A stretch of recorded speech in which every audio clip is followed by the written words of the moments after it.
Hi, I'm Tom Scioli, co-writer and artist of Transformers vs. G.I. Joe and creator of American Barbarian, and you are listening to 11 O'Clock Comics.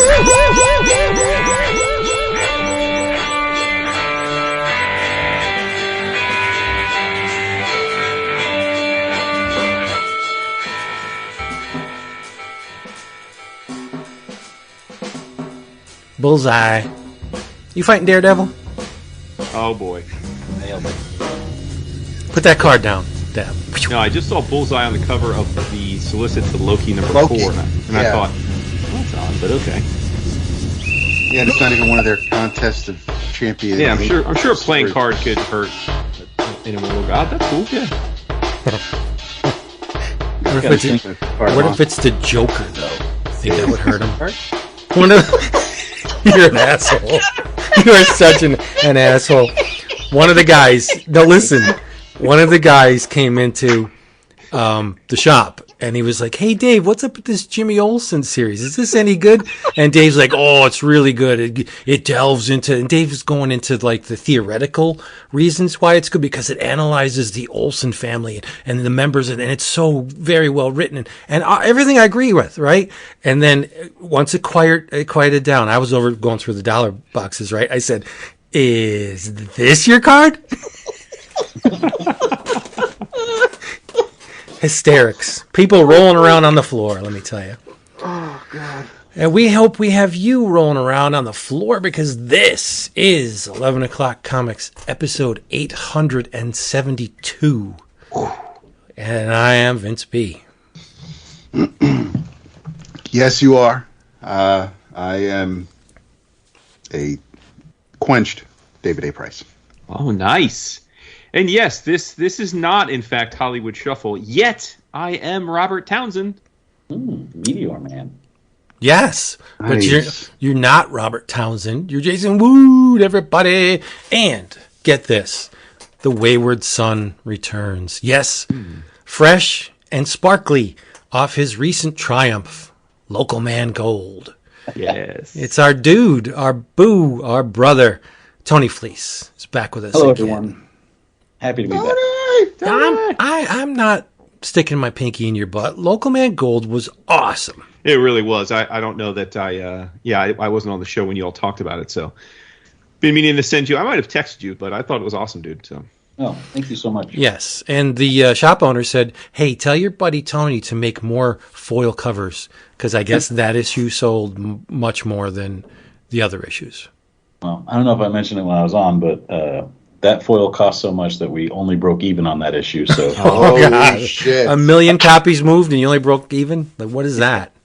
Well, that's why he's going to recoup all that money with the Image homage covers for the next couple of months. That's what we're really hoping for. That, by the way, good call, David. Local Man number 6 is about to go on FOC next week, and we've got a Walking Dead 20th anniversary cover, and we have an Image Comics homage cover. You guys should check out. Nice. Tell your shop you want those. Here's for you plebes, FOC means final order cutoff. It means the last chance that your store can get you that comic. That's right. They set the order numbers based on what the shops order. And the last chance to tell the shops that you want one is on Monday. The foil costs a lot because we did it on the front and the back. And so they had to, the regular foil is fine, but if you do it where it wraps around like that, they had to put like a finish on it so that the spine doesn't crack. And that is what is expensive. I love. So did you, when you were deciding to do this and you're like, well, let's do a foil cover, let's go all in, and then you get the price and it's exorbitant, are you guys just caught up in euphoria to the point where you're like, fuck it? Well, I mean, yes and no. I mean, we'd already said we're doing a foil cover, so there was a minute where we were like, we could just print the image of foil, and just have it look like a picture of a foil cover, But sure. We also thought like people would never forget how chintzy that was, and once you betray somebody's trust like that, you can't get them back. It's really true. Yes. So we just moving forward, we won't do 2-sided foil covers. Smart. We appreciate the aesthetics. Thank you. Yes. Well, like Dagwood Bumstead, I'm going to symbolically use your advertisement as cheese and layer another piece of cheese on top because I am talking who sponsors this show? Oh. Cheapgraphicnovels.com. That's right. Cheapgraphicnovels.com. If you're looking for omnibus, collected editions, trade paperbacks, which are the same thing, only different words, and manga, just head on over to cheapgraphicnovels.com. Check this out. Our buddy Jake Smith, the Blood Force Trauma collection out of Dark Horse, is out. The retail price is $19.99. I hear you all laughing because you know you're not going to pay that. You can hop on over to cheapgraphicnovels.com and get it for $13.99.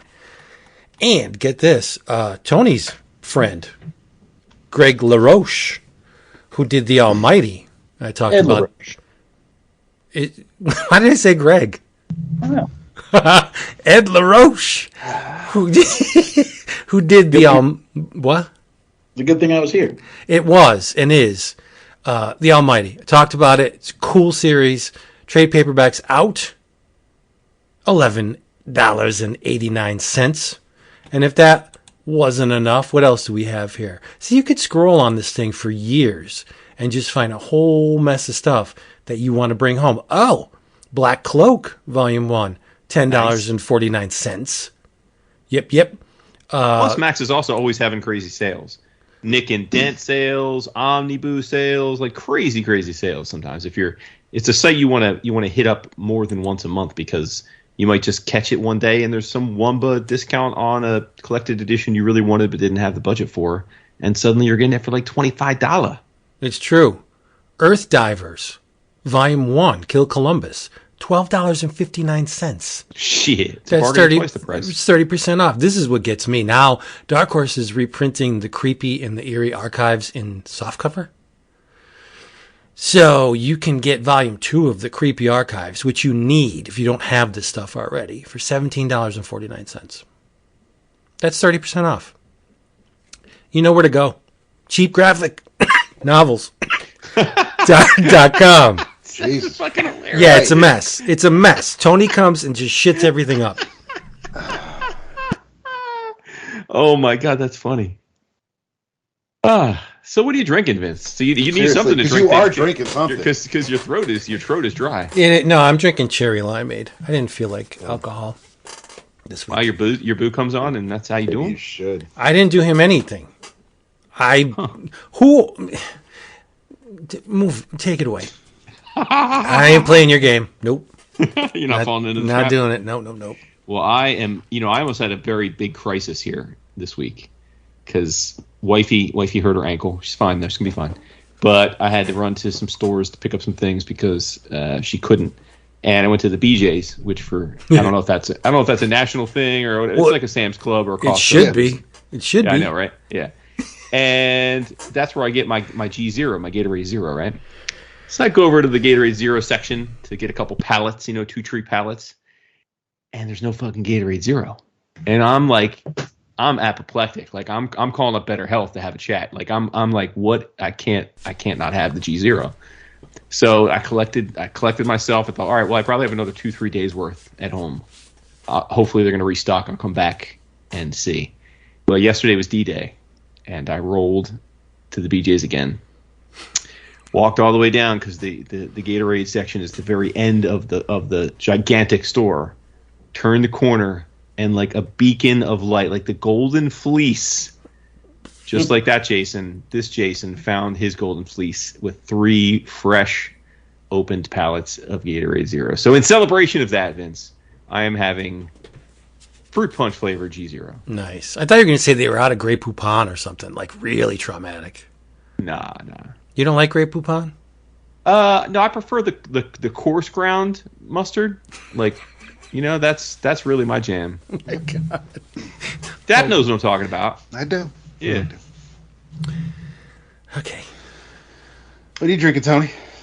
Oh, I'm gonna have, just because normally I come on here and bullshit you guys, and I got a little I've got a little bit of good news today. So I'm gonna have a Modelo Especial. Hey, what's the good news? The rabbit died. So, normally I come on here and I'm in like a panic trying to get work done. I'm still gonna work after we finish here, but I'm usually like trying to draw a comic in like 10 days or 15 days or something.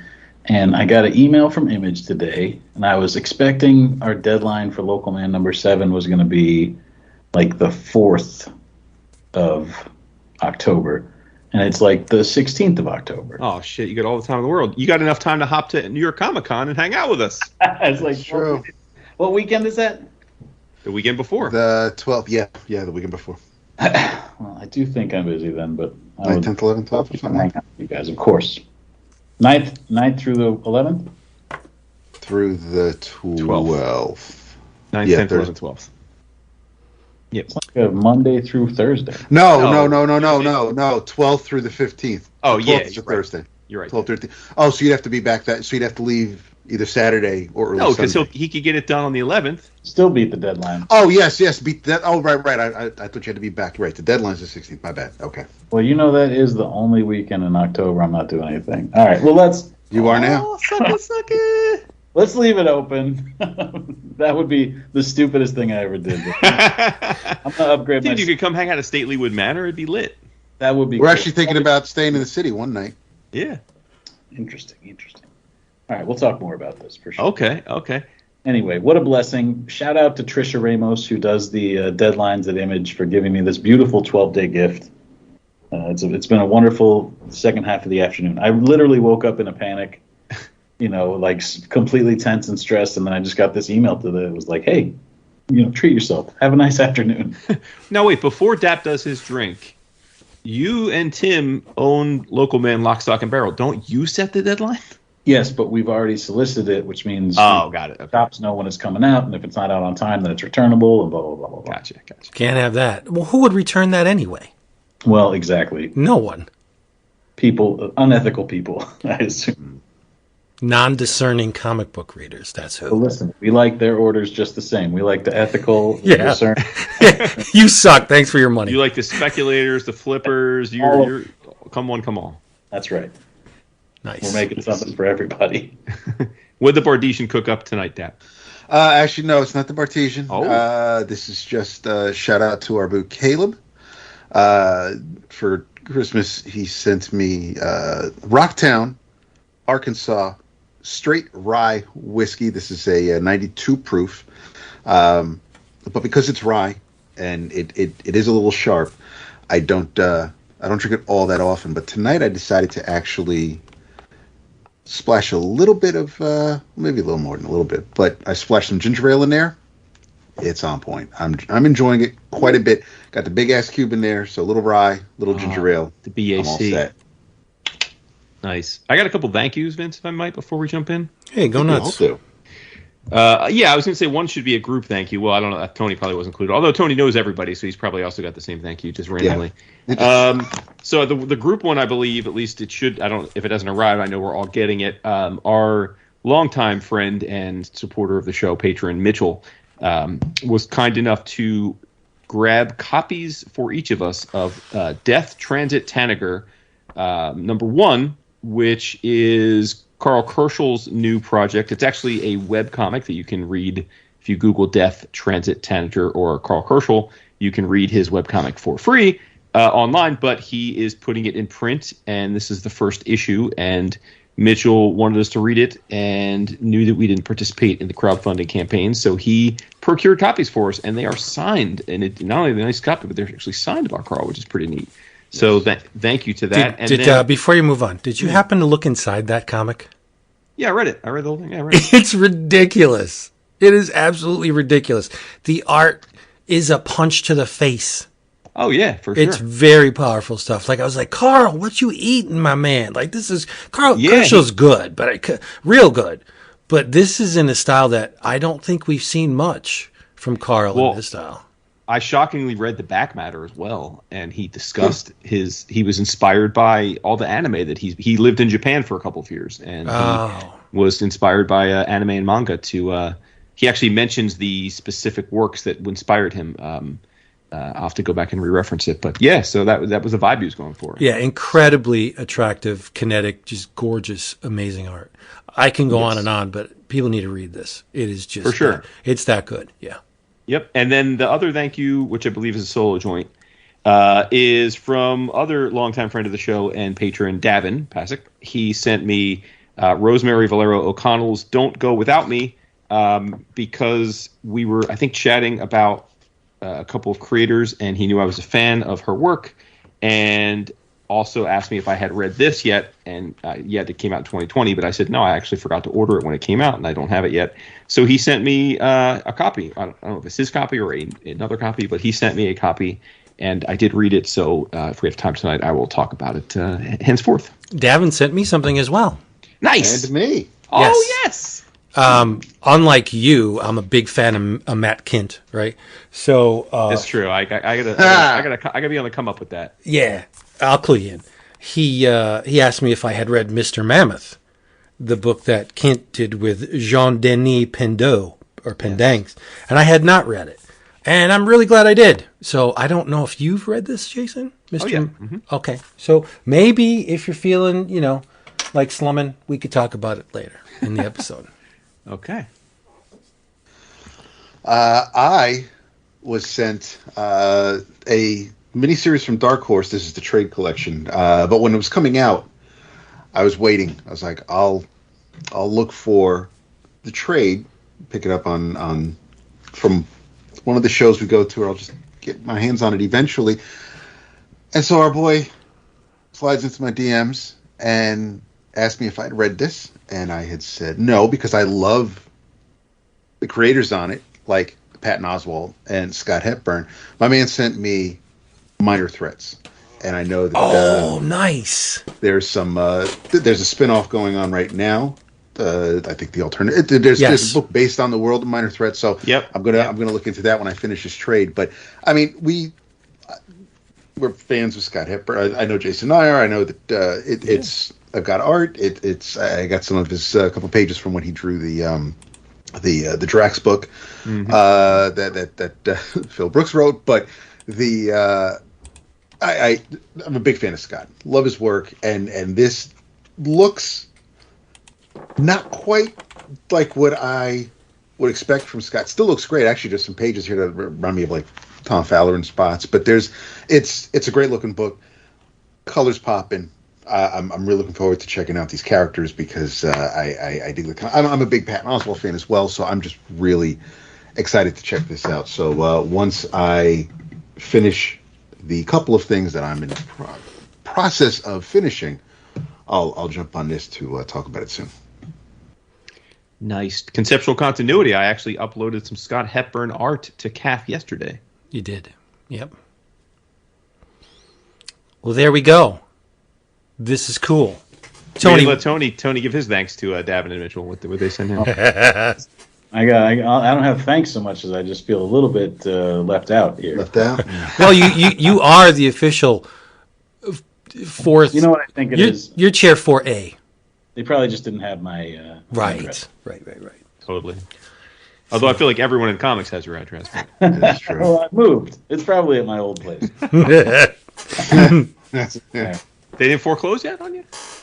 Every day we get closer and closer. What is it too soon? Too soon? Drag me out of here to debtor's jail. There's still debtor's jail?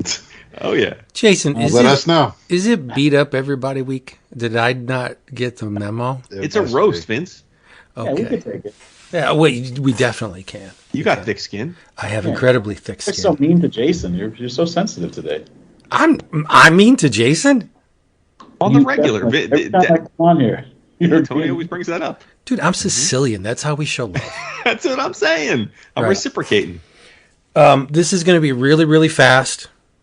I just want to get the ball rolling by saying Book of the Year came out today. Holy shite. Oh, yep. Okay. Yeah, it was a terrible week, and I was looking for something to lift my spirits, albeit momentarily. And what do you know? We get a book today, completely written and drawn. Yep. By Frank Miller. Yep. Oh Christ! And not a symbiote. It is not a symbiote to be found. Ronin, Book 2, Number 4, created, written, and drawn by who? Frank Miller, and inked and toned by Daniel Henricks. It's awesome. It's Frank, and he's drawn everything, and it looks really good. It echoes of the there. If you listen very intently, you can hear a faint echo of the original Ronin. Like it's there, buried somewhere. But I just loved it. It's Frank drawing. Like what's not to love?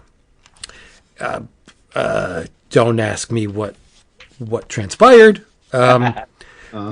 So I mean I guess Aquarius has a baby, and it's very Dragon Ball Z-ish. It's just awesome to look at. So great job, Frank. Still got it, my man. This thing super moves. I haven't read it yet either because it is as you hinted at. It is a little bit tough to parse. Yes. But, it is. But as far as action goes, like he's definitely like his detail is dialed down about 1,000,000 degrees, but the fundamentals are still there. I have so much fun looking at it because it's just like this motherfucker can just tell a story that moves like as if he's just breathing or talking. You know? Yes, it is. It's a tad bit repetitive in some spots. Yeah, but that's okay. Yeah. It's if I put this side by side with a book that came out last week by a very loved artist, I would say that this is the much better book in terms of story. Yeah. So I'm just that's an illusion. You can figure that out on your own. What's that? What book? Yeah, what are you talking about? Gargoyle of Gotham. Oh, Rafael Grampa? Yeah. It looks great. It's the writing is terrible. You know, yeah, I haven't read it yet either. Yes, it's facts. It is a stone cold stunner of a book, and the dialogue is nonsensical. It's like looking into the eyes of God when you look at the art. The art is just phenomenal. Every nuance, every line is just brilliant, and then the words drag it all down to the deepest level of Hades. Yeah. Here's what I don't get about Grampa, right? He's Brazilian. Now Brazil is one of the largest economies in the country. It is that is not a particularly cheap place to live. As some of our listeners may think, it's cheap to live in. It's not cheap to live in Brazil, unless you're living in like a favela, and I doubt he's living in a favela. So I love Grampa. You know that. Now, to be fair, Grampa, on the very rare occasions he's done commissions or he has pages to sell, they sell for crazy money, so I'm sure that helps. But I look at him and I think, how does dude pay his mortgage? Because I've never heard of him having another job. Now that doesn't mean he doesn't have one. But like, dude makes one comic every 3-4 years. Over here, maybe he's got stuff going on over there. I don't think so. I'm always on the lookout. Huh. I mean, given what seemingly poor writing he has, I'd just as soon read a Brazilian version of his comics, right? I mean, yeah. I must just be the art, because I know that the Dark Knight Golden Child pages were 35,000 a page, so I guess that carries along. I guess that goes a long way. So for real, yeah, that's almost like Tony Fleecs level. That's almost Stray Dogs money. That is crazy. Yeah. But yeah, thanks, Frank. It's a wonderful book to look at. Maybe those royalties from Mesmo Delivery are still just rolling in. Yeah. Freaking Vander today asked us on our Slack that we have a little Slack, like, hey, what do you guys think of Valentino's Batman? I'm like, for real? I'm like, no, Silvestri. I mean, Silvestri, not Silvestri. It's Valentino. Silvestri. I'm like, come on, dog. I'm like, come on. Well, he's got a hard on for Silvestri. We knew that. No, I know, but still, we're not going to lie to him. Silvestri wrote something that was worth reading. Mm-hmm.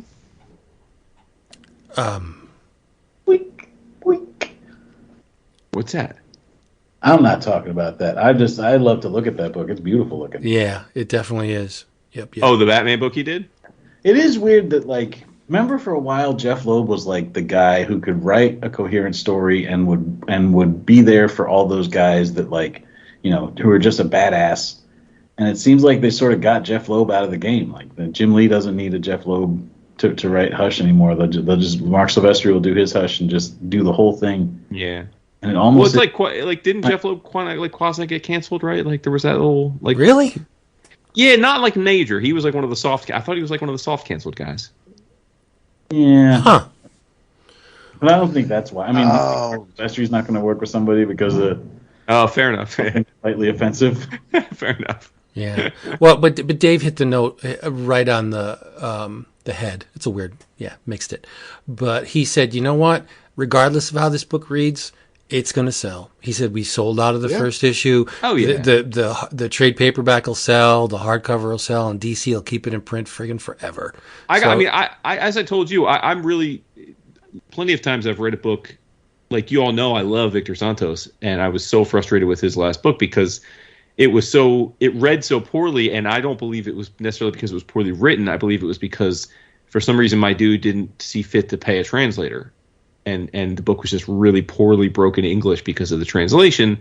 I think that's at play here as well. Mm-hmm. Now, I'm not suggesting that if it was really perfectly translated, it would be all that particularly cohesive based on the plot. But I do think that the translation is at play here. And either way, I'm still happy to have read it. I think it's that beautiful visually. So I just basically went back and looked at the book without reading the dialogue balloons, and I think it's a fine. I'm perfectly happy to have read it in that way. Yeah. As an art object, I'll look at it again, right? Yeah. But I'll be totally honest with you. I stopped reading it halfway through. You know Sure, me. I bail at the slightest. I mean, I likened it to Tradmore's Doctor Strange, right? It's like no, that's way better than this. Way I don't better. Think so not from a writing perspective. No, I think I do. It looks beautiful, but I don't. I mean, yeah, well, to each his own. But I thought that was almost that's kind of a cop out. To each his own. I finished. I said I think the Doctor Strange book was. I mean, I've read that whole thing versus this is only one issue, but right. That was incomprehensible to me too. I thought it was pretty nonsensical. But is it self-indulgent? Hell yes, but rightly so when you have one man doing everything. Of course, it's going to be self-indulgent to a certain degree, right? Yeah. It's, it's Tradmore's Doctor Strange. But I thought that... Listen, the dude sold one issue for like $300,000. So right. I think he could take my criticism. Sure, but I did not think the story was at all incomprehensible. I thought it was on point, a little dense, not in a negative sense, but I mean, you had to do some diving to get to the the golden ring. So I enjoyed it. I thought it was great. There's definitely with Trad. I think there's room for improvement. There were the pacing was fine. It was like you said, Vince. It was dense in spots, but as a Doctor Strange story, I think it hit the nail on the head. I enjoyed that as a Doctor Strange. Yes, it looked great, but it didn't read really as badly as Doctor Strange stories from the 60s or 70s to me. It's fair. Yeah, it's kind of far out there. So yeah, I had no problem with it. I kind of knew what I was getting into. I mean, even though EMs was talking it up last year and I kind of had an idea what to expect, but I was still happy to see it completed and how it played out. I couldn't finish the first issue of the Batman book, so I can't really compare the two. Appreciate when somebody can do both. Right. I think so many of these, you see Daniel taking his career into his own hands and doing everything, and I feel like especially with a Trad, those two they run in the same circles. You got to think it has something, one thing might have something to do with the other. But, that's what makes the people who can do both really special. Yeah. Deb, I wanted to say this when we were talking about it before, but Fall Sunrise is almost Doctor Strange Kobayashi Maru because he's put in an unwinnable situation and with a huge amount of luck, albeit there's a lot of luck going on for Stephen in this book, but he changes the rules towards the end. And I thought I thought it was great. But I will say, there's a lot of Deus Ex Machina in the book. Stuff helps Doctor Strange where they just they came out of nowhere. But so what? It's magic. It's almost like Trad drew it, and he was just like, "Oh shit! All right, well, I'll just make it." Anything can happen in magic. Yeah, I mean that's really my point. Is I think that and listen, we've got a guy here in the fourth chair tonight that does it. I mean, I think we are long past the debate that maybe happened years ago about can artists become writers? Of course they can. Many of my favorite creators. In fact, I think we talked about this on the 11 o'clock Oscars last year. It's no secret that when we do these year-end awards, a good chunk of the people that we shower praise on happen to write and draw their books, right? Yes. I think when a person writes and draws a book well, it is the best it is the best that comics can be. So I'm not like against that in theory, but I do think sometimes, because that's like the ultimate, sometimes people who are incredible artists, visual storytellers, maybe aren't as on point. Maybe it just takes time, but whatever with the writing, but they get the opportunity to write because their art is so strong and because their art alone will move units. And like, hey, you do you, but I mean, I think in both of these cases, it's, to me, I would pay almost any amount of money to see them draw a book, but I would rather have someone help them with the scripts. Right. Then again, if Grampa comes to you and says, I want to do a Batman story, what are you going to do? Say, sure. Maybe. No, you just you roll out the red carpet. I get and you can't lose. It's a Batman book's going to sell regardless, but now you have Grampa drawing it. Yeah, dude. Writing it. Well, listen, they priced it at $8, right? So it's not. It's a black label book. They're not losing money on it. No way. No. Without, not to rehash it or go down that, but as far as for completion's sake, there was a tone deaf racial controversy regarding Jeff Loeb back during when Iron Fist was premiering on Netflix, and it was a whole East Asian and it was basically he showed up at San Diego wearing a karate gi and a headband. It was okay. It was poor taste, but and so I remember that. But as far as I don't think the canceling obviously didn't. I had completely forgotten that he was one of the showrunners on Lost. Yes. Oh yeah. Because I'm rewatching Lost. And Heroes too, but yeah. Oh yeah, I'm rewatching. I remember Heroes. I'm rewatching Lost with Holden. Well, it's his first time, obviously, and first of all, I know this. I forget in today's world how long these fucking shows used to be when they were on the network. Yeah. Lost, it was 24-hour-long episodes a season. Imagine having to do that today. Where you make 24 movies every year for 7 years. That's crazy. But every time I'm putting on an episode, it's showrunner producer. It's Jeff Loeb. I'm oh shit. I'm god damn. Okay. So yeah. And I believe Brian K. Vaughan wrote for it too, although not until later seasons. He did. Yeah. Yeah. Nice. Tony, what you reading? Well, I was going to talk about Ronin, so I'm glad we covered that. Well, you didn't give your. I had to say the same things that you were saying, So you're enjoying the experience of it? Yeah, for sure. Okay. The same way I would, if Rafael Grampa puts out a comic book, I'll buy it. If Frank Miller puts out a comic book, I'll buy it. Just because, I like watching his journey.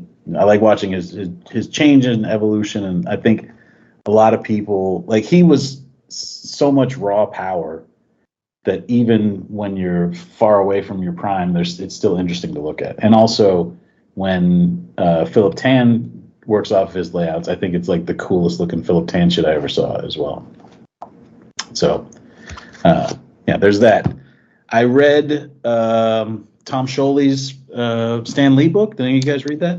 I have it. Haven't read it yet. He sent us copies, but I have not read it yet. In fact, I believe he's asked to if he maybe come on the show and talk about it, so we do have to read it. But no, how was it? I'll give you my quick take because I'll let you guys do the full 11 o'clock breakdown after you talk to him. It's cool. I like this for Tom Scioli. I feel like this is a great use of his particular skill set. Chronicling and sort of being a biographer like this. I like the Jack one better, because I feel like it was a little more narrative, and this one is more like a montage almost, the first 40 minutes of Elvis, where it just sort of keeps moving and moving and moving, and you're picking up all the information of this guy's origin story. That's what this book feels like. It never really slows into a narrative. It just sort of keeps hitting you with information over and over again. So it's almost like a book length trailer. That's how I felt about Jim Rugg's Hulk book. Yeah. Oh yeah, for sure. It felt like a best of, just all knitted together in some semblance of a story. There was a story because you're going from incident to incident, but it didn't seem like there was a a grand design, pun intended. So. Well, this one, like I said, I felt like the Kirby one had more of, well, obviously, like Tom Scioli, I think has a deep love for Jack Kirby, and I feel like this one was probably more to him than this one. And this one, I don't think he dislikes Stan. Like there's definitely affection there, but it just felt a little like not as special as the Kirby one, but still worth a read. And like I said, I dig I dig this for him. I would, if he does a Ditko one, I would read that, or if he does like a Will Eisner one or whatever. Like I hope he follows his bliss, because I have a feeling these probably sell like crazy. Yeah. Like I'm sure 10 Speed Press wants him to just keep making these forever. There's only a handful of people that could ever get me to read a book on Stan Lee, and Tom, I think, is the top of that list. For sure. Oh yeah, for sure. I mean, because it seems like every 5 years they put out a comic book about Stan Lee these days, or a book. I mean, there's been so many books written about him too. Yeah. So this one's interesting. I guess that's my only critique of it would be that I wish there was a little more narrative, because like the lead up to it, hearing Tom talk about it and sort of like hearing what this is going to be, people described it as sort of like a tragedy or like a horror story. Obviously, it goes all the way through to the end. So like things get really dark at the end, and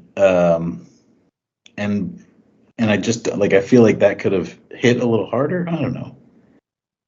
It just by way of not sticking around for a long time on any one of these stories or segments or anything, just it seemed like more like cramming to get all the stuff in than being able to like sort of sit and breathe and tell parts of the story, like where some of these things where like, towards the end of his life, he's getting taken advantage of, or like he's going through family trouble, or, working with the wrong people. Like that's the stuff where I was just like, I'm interested in this. Like there has to be, I want to see what happened here. And that is sort of just as we move past that just as quickly as we move past like, when I came up with Ant-Man, So I dig it. Obviously, I think, people already have their mind made up on this one if they read the Kirby one. Like if you dug the Kirby book, you should definitely read this, because it's a nice companion to it, and it is a well-made book. It's a good book. I just wish it was a little more narrative, I guess, is my only criticism of it. Does that make sense? You haven't read it yet, so you don't know. Yeah, no, but I think the important thing too for me, what you're just talking about, is that I wasn't sure where Tom sat with Stan, because we all know how much he loves Kirby. So I wondered if this was going to have a decidedly negative bent to it. So it doesn't sound like it does. It's not acidic, or like, it's not like vengeance for Jack. Like because that last Stan Lee, whatever that last Stan Lee biography came out was nonsense in my opinion. So I'm glad to hear that. And again, we don't have to relitigate this. Stan was certainly a flawed man. There's plenty of room for criticism when we talk about his life. But I also think you cannot do justice about talking about the man without also praising the positives he had on the industry. So it has to be balanced. I mean, come on, we know Tom. Tom is a sweetheart. He's an exceptionally nice person. He's level-headed. He's a thinker. He overthinks many things. Sure. Right? True. So I did not expect this book to be a scathing portrayal of Stan. I pretty much pegged it to be exactly what Tony said it was. Nice. Well, and just to even the scales a little bit, I have not read it yet, but surely at the same time as the Stan Lee book comes out, he puts out another Jack Kirby book, just so people know where he stands. I picked up the Star Warriors starring Adam Starr and the Solar Legion, which I'm still trying to figure out what the fuck it is. Like, I'm trying to wrap my head around this. It's Jack Kirby did 3 issues of a sci-fi pulp comic when he was 22 years old. Yep. And they were serialized short stories in another book, and Tom has like recontextualized them but I don't know, did he redraw them too? Like, I'm not quite sure. It says remixed by Tom Scioli, so I'm not sure I'm gonna have to listen when you guys have him on to hear what the actual. Right. I bought that today, and there was no way I was just gonna chow that down before the episode. So I have it on the side, and I was gonna read it oddly enough for next week. Yeah, I got back like an hour before the show, and I crammed a couple issues just so I'd have some new shit to talk about. But I saw this, and I was like, no, I want to definitely spend time with this. It's beautiful. I didn't even crack it open because I didn't want to be tempted. So I do not know what it is. Like, I'm curious as to what exactly it is. Cover's great. Yeah. I mean, it looks beautiful. But yeah, Stan Lee, I Am Stan, a graphic biography of the legendary Stan Lee. You should check it out. Don't take my word for it, but I'm done. They should take your word for it because you're an authority on the subject. Yeah.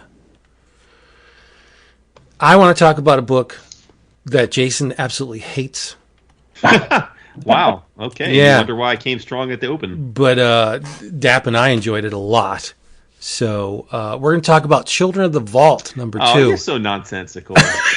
Nonsensical. Oh, my God. Dude. Tony, did you read Children of the Vault, number 2? I don't even know what this is. Really? Oh, Wow. Marvel X book? What? The first issue, my dude. Dude, I guess you're falling behind, Tony. That's cool. That's all right. He's making money. Jason, can you give him the nickel description of what exactly the Children of the Vault are? I'm just shocked that he doesn't have any reference to the Children of the Vault. Like, that kind of hurts my heart, dude. Like, okay. The Children of the Vault are a group of hyper evolved humans. Basically, they were introduced by, I think, Mike Carey and Pacello in their run of the X-Men way back in the day. Basically, they are in this vault that is temporal shifted, so they go through thousands and thousands of years inside the vault for every day that we go through, and as a result, the beings in there are fucking super beings because they've evolved many, many, many times over. And they got a beef with the mutants, and they've been and during this Hickman Gillen world, this Krakoa part of the X-verse, they've been an undercurrent because they've been in the vault, and there's been a few times where it looked like they were going to escape from the vault again, and Forge set up this really cool setup where they did escape the vault, but if they always knew that if they escaped the vault, the world would be destroyed. So he basically set up this idea where they thought that they escaped and they thought that they took over the world, and it was all just kind of in their heads. But this miniseries is where they realized the okie doke. They realized that Forge was fucking with them, and they actually have escaped from the captivity, and they are taking over the Earth. And this is right after the X-Men Hellfire Gala nonsense, where almost all the mutants are gone from the Earth, and so they are kind of running wild on the planet. And you got Cable and Bishop, essentially, who are two of the only mutants left on Earth, trying to fight the good fight. And this book has got a real strong Squadron Supreme vibe. It's that kind of thing. It's like, what if superheroes took over the planet type of a thing? And they seemed benevolent, but are they really? Yes. So, go ahead, Vince. What Jason forgot to say is it's awesome. And it's written by Deniz Camp, illustrated by Luca Maresca, yes, with Carlos Lopez on color, and absolutely jaw-dropping covers by Yannick Paquette. So the thing that amazes me about this book, one of the things anyway, is that Camp is setting up the children in almost exactly the same position as the mutants once occupied. They bring gifts of knowledge and technology to humanity. The children have the luxury of resurrection with the whole evolution thing. That's what the mutants were doing. They were resurrecting, right? And they are in the position of, let's just say, authority, right? The humans are looking to them for guidance and counsel and information and all that stuff. So basically, the mutants are no more, in quotes, and now the children have ascended to that throne. I think that's pretty damn brilliant. To knock the mutants down a whole bunch of pegs and just reposition these children in that slot. I think it's neat. But the thing that I had a giggle at was there's a montage in the beginning of the book where all of these threats befall the planet. And the first one, straight out of the gate, this Atomo 82 single-handedly eradicates the Marvel zombies. Just takes them right out. Like, as a threat, the Marvel zombies on a scale of 1 to 10, I think the Marvel Zombies are about a 10 on the threat scale, right? I mean, because the contagion just spreads so easily. This guy just, boom, knocks him out in 4 panels? Yep. Then they beat down the Shi'ar invasion. The Shumagorath pops up, one of the great old ones. Here's a little question. First appearance of Shumagorath. Do you guys know? No, I don't. Marvel Premiere number 9 by Englehart and Brunner. Yes. And they bitch slap my man Terrax. Yep. My second favorite Herald of Galactus. They bitch slap him because he was trying to set himself up as a new god, which is a very curious choice of words. And they just boom, Terrax is gone. Terrax is freaking tough. So, yes, I get it. The children are very, very strong. And they're just going around just tamping out fires, which is great.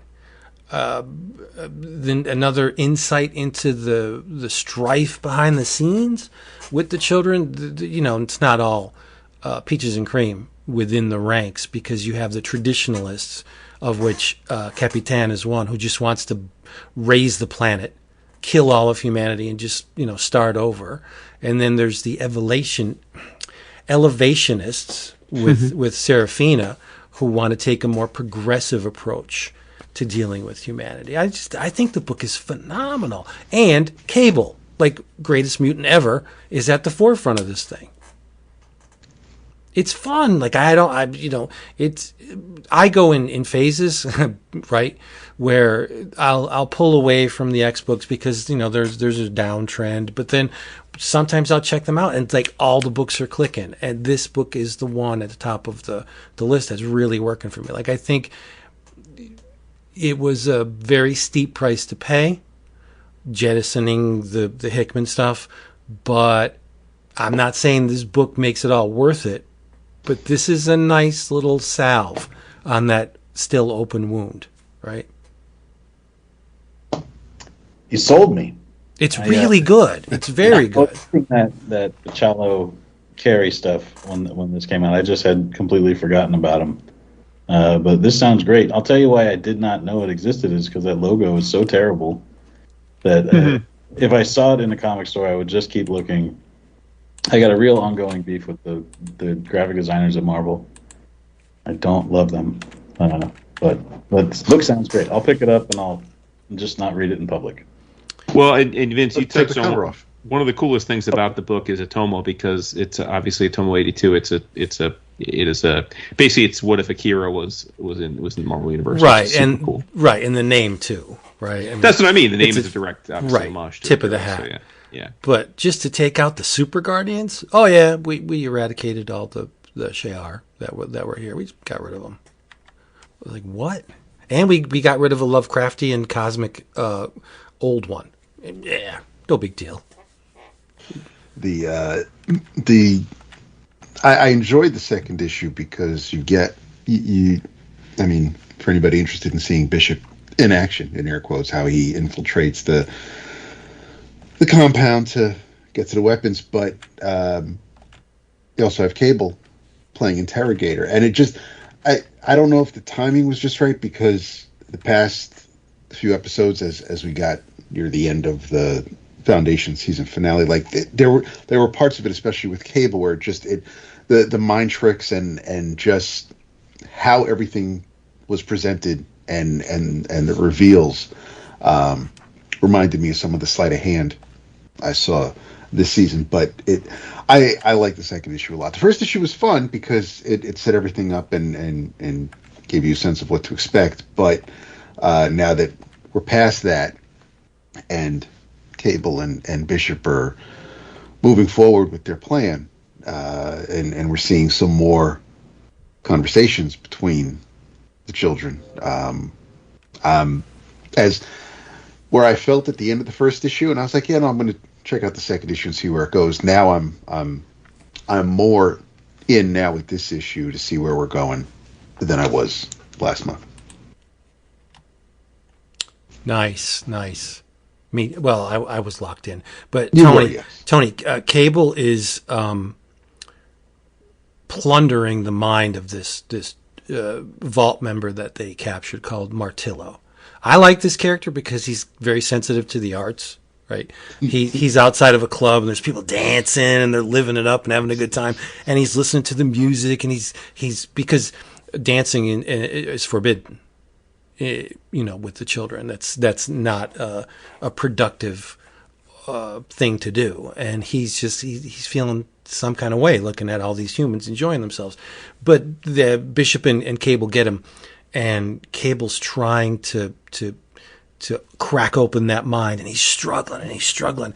And there's a metaphorical battle going on in addition to Cable sitting there in a chair just talking to this character. Cable fights this giant, and you're like, what is happening? And it's a symbolic battle. He's trying to crack this guy's brain and get into his secrets, and he does. But I mean, when you first encounter this second tier narrative thing that's going on while Cable is having a conversation with this guy, you don't know, like, what is this thing that's going on? Like, did this happen before the incident? Did it happen after the incident? No, it's simultaneous, and it's awesome, and it's not telegraphed. It's not. There's no editor's note like, this is a battle on the mindscape of, they don't spoon feed you at all. Unless someone's speaking in a different language, then there's like 137,000 editor's notes, translated from the Chinese, translated from, like, they're very quick to tell you that the thing in the brackets is not the English language. Like, thank you. I think we're attuned to that by now. But anyway, this is a really good book, a very good book. Yeah. Oh, look, I'm going to give it a shot. I have not read a Deniz Camp. I didn't read 20th Century Men, so I'll have to check this out. I'm with you on the logo, too. It's very 90s. 20th Century? Oh, it's very indie, yeah. No, the Children of the Vault logo. I'm not a fan of it either. You say 90s, and I take that personally. Graphic design in the 90s, not comics in the 90s. Like desktop publishing graphic design? Like that? Yes. Like wingbats and stuff? Wingbat. Yeah, nice. I got it installed as Wingbat font. This is great. Yeah.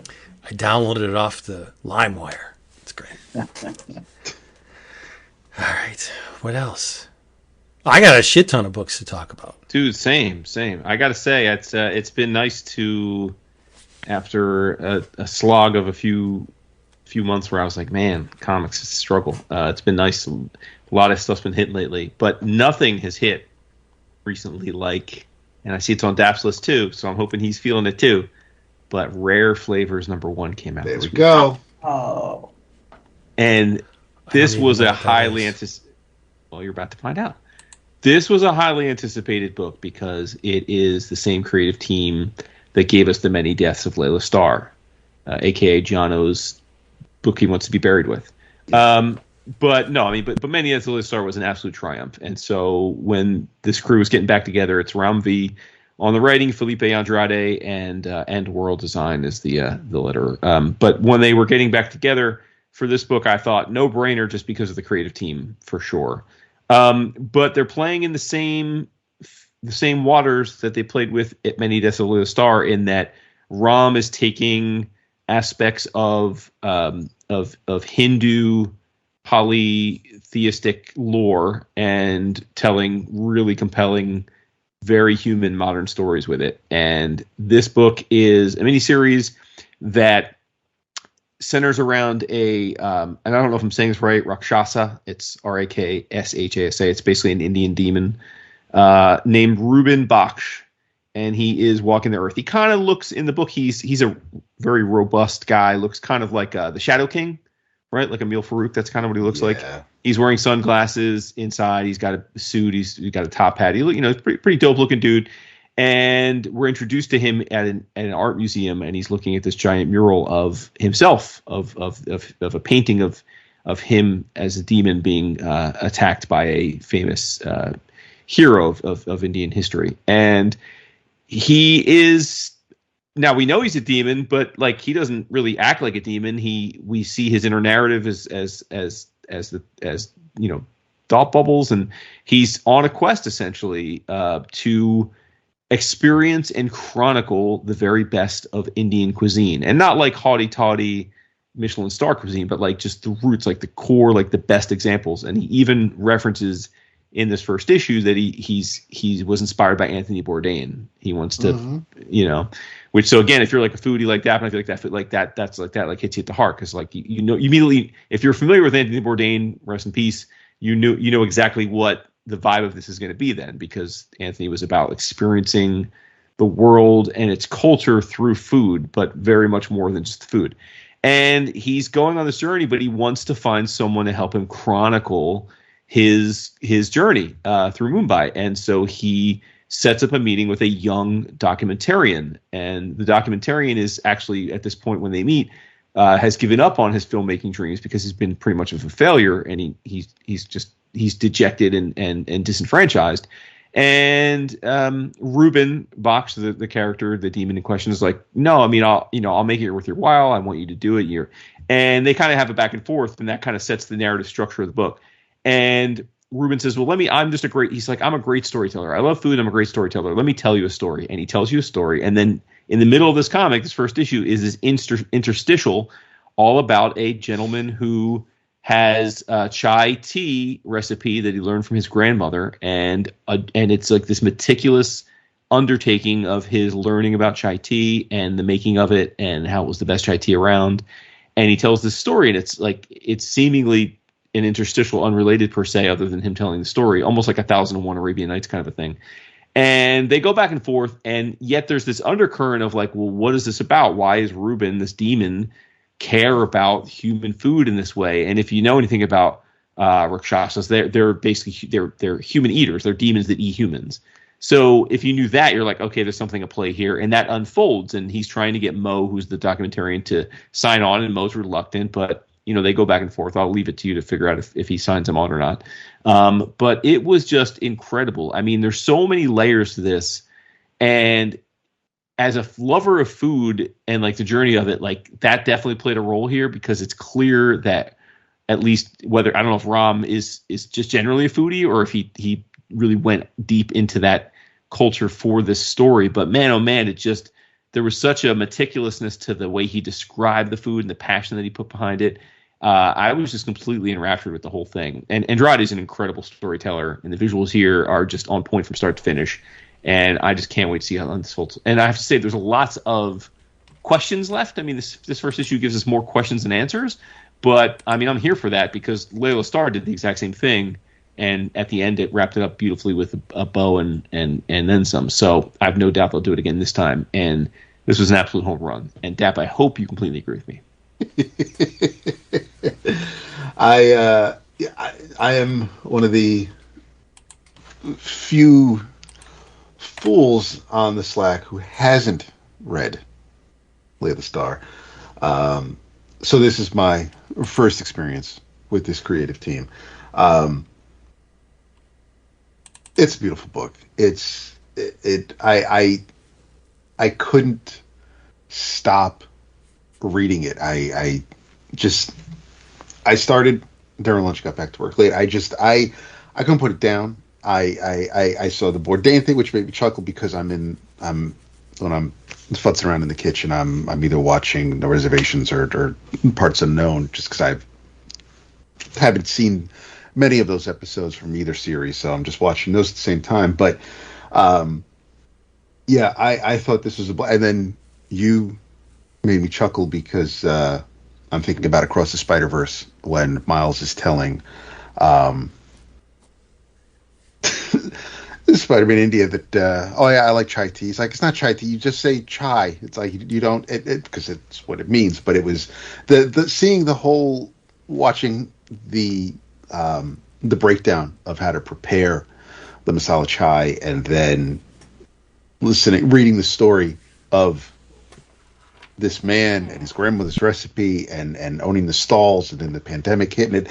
I was completely enamored by this story. I couldn't look away. I cannot wait for the second issue. I'm already dreading the series as it continues, because the last page, I think, gives some things away. So I'm just like, and I don't know if that's a trick they did in their previous series, but it's just, I mean, there's so much in here that almost on every page is something that's going to hook you to keep you reading, and the series, not just continue through this issue, but I mean, to find out where the hell the story is going.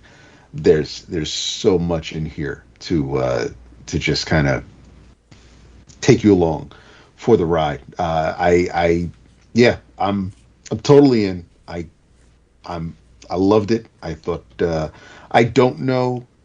Oh, it may be the best thing I read this week. But yeah, I absolutely had a blast with it. I think it's great. I think whether you're the foodie or gourmand or just enjoy well done comics, I think everybody should check this out. Hell yeah! I know that anytime there's a comic about food, you and I are going to overlap and like it. Yes, hopefully we'll definitely like. I mean, we'll definitely both check it out. And we'll see where it goes. But I mean, we've read Starve, we've read. I mean, there's so much that we've read over the years. Yeah, there was the one, I can't think of the name right now, which is a shame, but the one where the one about the brother who discovers the plants, then he opens up the restaurant and goes crazy. Remember that one? Yes. Yeah, what the hell was that called? Damn, I can't remember it right now, but we both loved it. Shit. Oh well. But anyway, it's an aside, but yes. So good. I got it. I just had not read it. It's one of the ones that I got home from the shop, and I was like, I'm not gonna rush through that. The Delicacy. Yes, thank you. Yes. Mm-hmm. And there was Brian Lee O'Malley's Seconds, which I enjoyed. I enjoyed that much more than I enjoyed his better known work. So yeah, no, I'm a fan of the food comics work for me. Yeah, I'm still out here for thirds. What's that fucking guy doing? What's that? So I'm still out here waiting for thirds. What's he doing? 10 years ago. And even the to eat and to drink, those oversized books that Oni puts out from the French dude. Those are. I mean, they're not sequential storytelling like what the other books we've mentioned, but it's still just it's weird. I mean, yeah, obviously comics can be used to tell all sorts of different stories, but it is neat when your hobbies or your interests tend to overlap like that. I decided to give a number one a shot. I think this came out last week or week before. Batman and Robin by Joshua Williamson and Simone Tomeu, of course. They only leave someone when they're dead. The illustrator for that series. This was it's got the whole Dawn of DC debate around the cover. I read it because I wanted to check out the art because I really, really do like Tomeu's work. But this is obviously some things have changed in Bruce's life, and he and Damian are basically, it's kind of like a brownstone that they're living in. They don't have the mansion, they don't have the cave. Because I guess there's things going on between Bruce and Selena. But Damian isn't too thrilled because Bruce is actually has enrolled him in in high school, even though Damian's like, this is anything. I'm smarter than anybody in that school, even the teachers, no matter what they're going to teach me. But Bruce is like, no, you're. And at first, Damian's like, oh, this is great because I've got so many identities and undercover guises I want to use. And Bruce is like, no, dude, you're going as the son of Bruce Wayne, Damian Wayne. You're going to school, and I'm with Bruce here because listen, I want you to kind of just be more well-rounded and be around kids your age and understand kind of what that so-called normal life could be like. And you grew up with the League of Assassins. It's kind of, maybe get the other side of that. But there's definitely some other things going on. The issue starts off with Batman and Robin taking out the White Rabbit and her goons, and the issue wraps up more or less with a confrontation with the terrible trio, and they're really not the trio we're familiar with, and it's Man-Bat's also involved in this robbery. So things really don't go the way our heroes had intended. Someone actually fires a shot in Batman's direction, and the pellet actually hit Batman, and he breathed it in. It's not poison, but he's saying it's something else. And then all of a sudden, all of these bats start appearing and flying towards them, and they're heading right towards Batman in attack mode, and that's how the first issue ends, with a hell of a cliffhanger. But it's a beautiful looking book. I'll probably check out an issue here or there. I don't know if it's something I'll be back for next month to see how Batman gets out of this predicament. But it's aside from Super Sons, it's kind of like the most Damian I've read in a minute, and I wasn't annoyed. I kind of just sat back and just saw where this was going, and as far as the first issue and setting up a new kind of, I don't know if status quo is the right word, but this is where Bruce and Damian are going to be, and we'll see what they might have to deal with when they don the capes and the cowl. But as far as father and son, that's kind of what I was kind of grooving to that in the middle section of the issue. But yeah, I dug it. I mean, I'm not, I can't say I loved it like, Austin loves it, but it's still but then again, it's a Batman book, and I don't think anybody can love anything related to Batman as much as Austin does. But no, this was pretty cool. It was a first issue. I felt like trying. Glad I did. Definitely didn't feel like a waste of time at all. I think Williamson can write some stories. We know that. But yeah, for me, it was the art was the selling point in this one. But yeah, if you're in the mood for it, definitely check it out.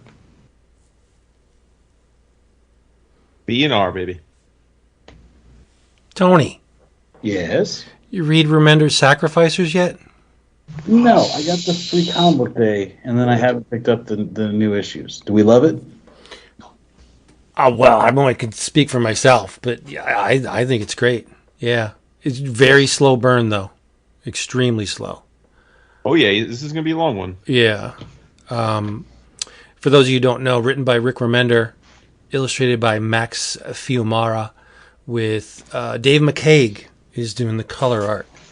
Second issue picks up right after the first one. Pigeon Boy is still being dragged to wherever the sacrificial people are being taken by this character, the Foreman of the Harvest. Really cool looking character. But the nice part about this issue was we're given more insight into what's going on in this world.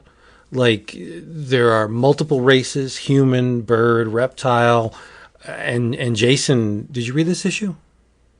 I haven't read 2 yet, actually, no. There's anthropomorphic whales. Oh, shit. Yes. Damn it. But so I won't say. Well, there's not really much to reveal about the story in the second issue. It's just another dragging these poor souls to wherever they're being taken, and you get to see a nice little cross section of the races. I didn't think it was a coincidence that the humans are greedy, violent, jealous assholes, right? And oddly enough, like the way he's drawn, Pigeon Boy doesn't look too intelligent. or at least he didn't. But I have to say, he's the wisest character in this book. The whales are enlightened, so to speak. They preach patience and unity and all this stuff. And Pigeon Boy is just like there's a scene where they're being fed or they're eating, and like I said, the humans are brutal, just savages. No time or inclination for any race other than their own. I mean, it's typical, right? And the Pigeon Boy's just like, what are you guys doing? Like, let's just stop. Like, stop fighting. We don't know where we're going. See, that's the thing. As in our real world, all of the individual races think they have it all figured out.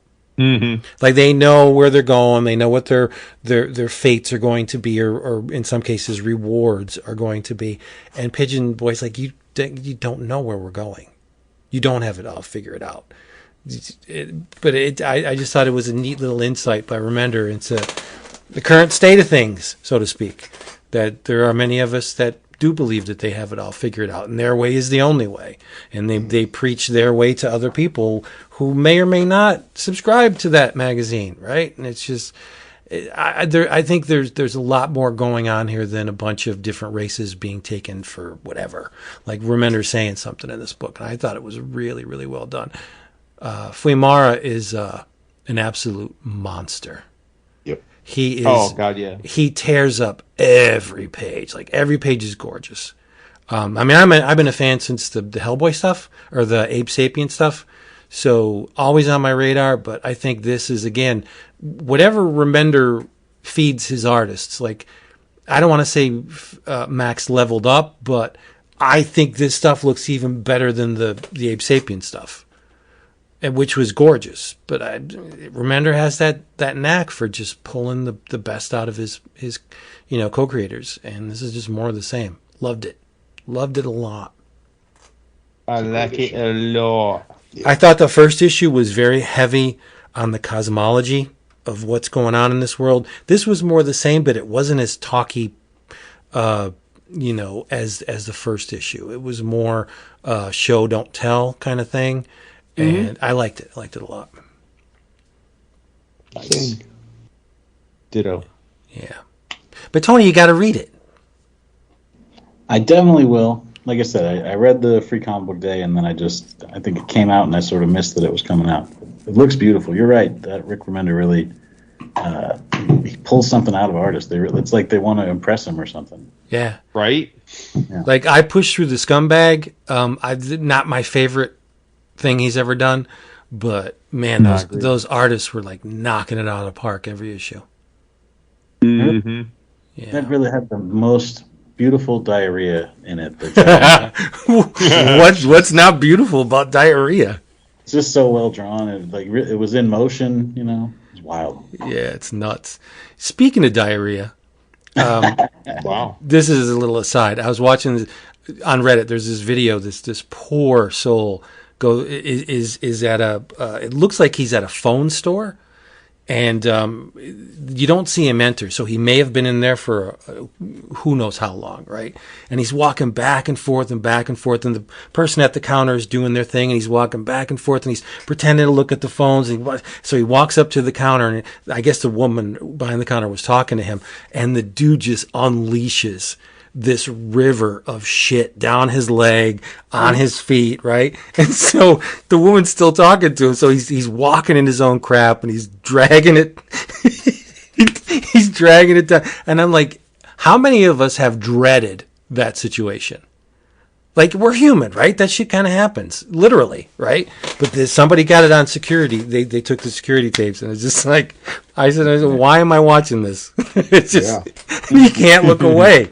The poor guy, though, I mean, I felt so bad for him, because we've all been there, right? No front. We've all been in situations like that. Yeah. Not where you drop one on the floor, but I'm just saying, like, almost. Like, there have been some, but whatever. This is a comic show. But yeah, we said diarrhea, and that just triggered that to me, because that's what it was.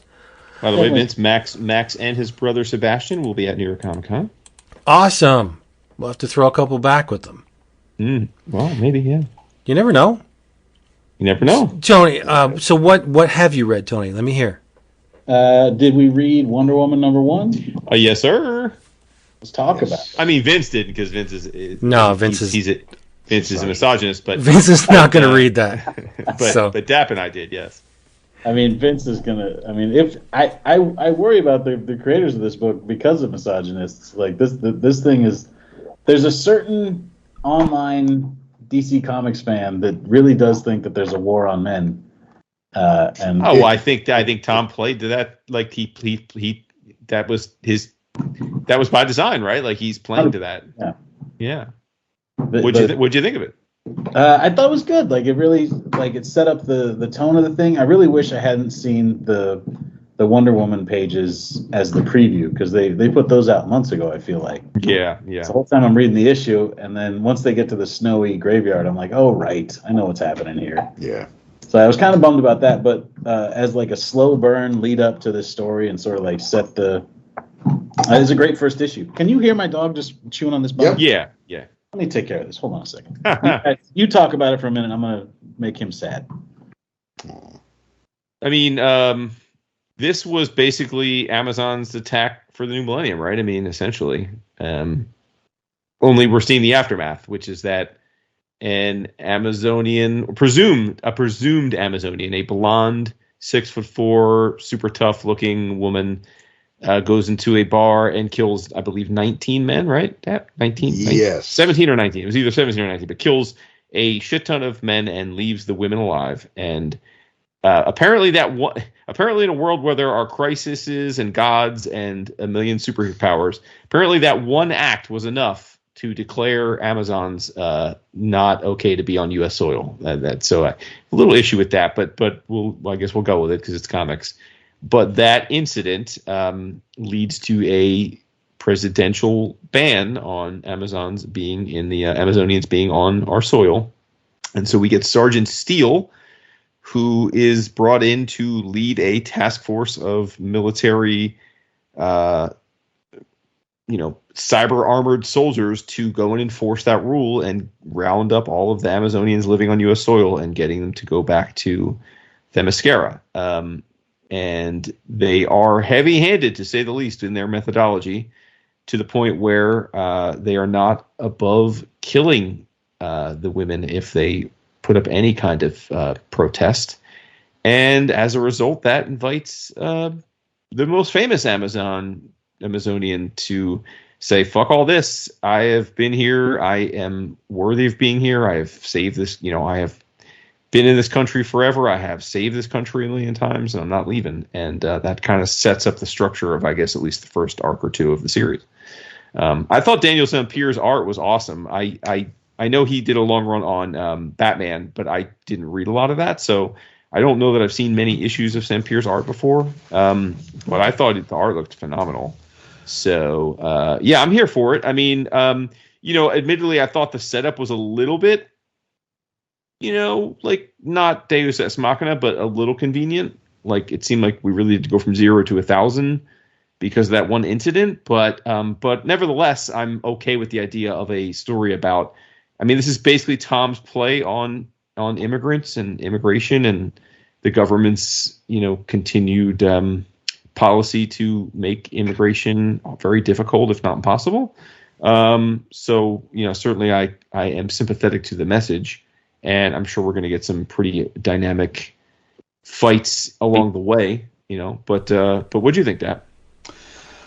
I think Sampere looked better here than he did at the start of the PKJ's Superman. That's run. where I saw him most recently. Okay, yeah, that's where I saw him most recently. Yeah. The art's great, and Tom's definitely telling a story. I think though, just right now, I am not maybe in the right headspace for a story like this. It is because yes, it is. It's timely. It's topical. Whatever you want to call it. But it's one of those stories where I kind of get enough of this away from comics. And while it is obviously exaggerated because it's fitting in the comics world, it is still ripped from today's headlines. I've never seen Sarge Steele this much of a dick. Yeah, that's. I was going to ask because obviously I don't have as much DC history as y'all, and I didn't know if Sarge Steele was always. I mean, this guy's a straight up asshole. Like, yeah, he is. like way like worse. Ripping babies from their mothers type of asshole. Yeah, and like with like pleasure, like with yes, like, and even like, and I probably by design, Tom made the point of even saying that like Steele compares himself to Amanda Waller and considers her like a pussy. Like so, like yeah, so yeah. So that took a little getting used to, and obviously I do want to see him get his comeuppance, and you know, to a degree he kind of does in this first issue. But I also it's I mean, it was like pretty much more than half the book before we finally see our titular heroine, which again, you know, we all know what Wonder Woman looks like, who she is. We don't need her to be on page one, but it definitely took a minute for us to get. And then, obviously, when she shows up, kicks ass, and everybody definitely gets what they deserve. And again, you know, he's such a prickly Republican type. He's like, oh no, we weren't shooting at you first. You attacked us. It's like, dude, I cannot stand bullies, and obviously, you know, here he is right on the page, and it's just, you know, Eddie calls Wonder Woman a bitch, and she's just like, dude, that's not a word you want to use around. He really amped up Steele in this, and then I think the reveal, if you want to call it, with the big bad. And what they have in their possession, I'm interested in that. Tom kind of hooked me with that, so I want to see where we're going with that. But no, the art's great. Daniel's a fantastic artist, and it's Tom having to go with Wonder Woman, so it should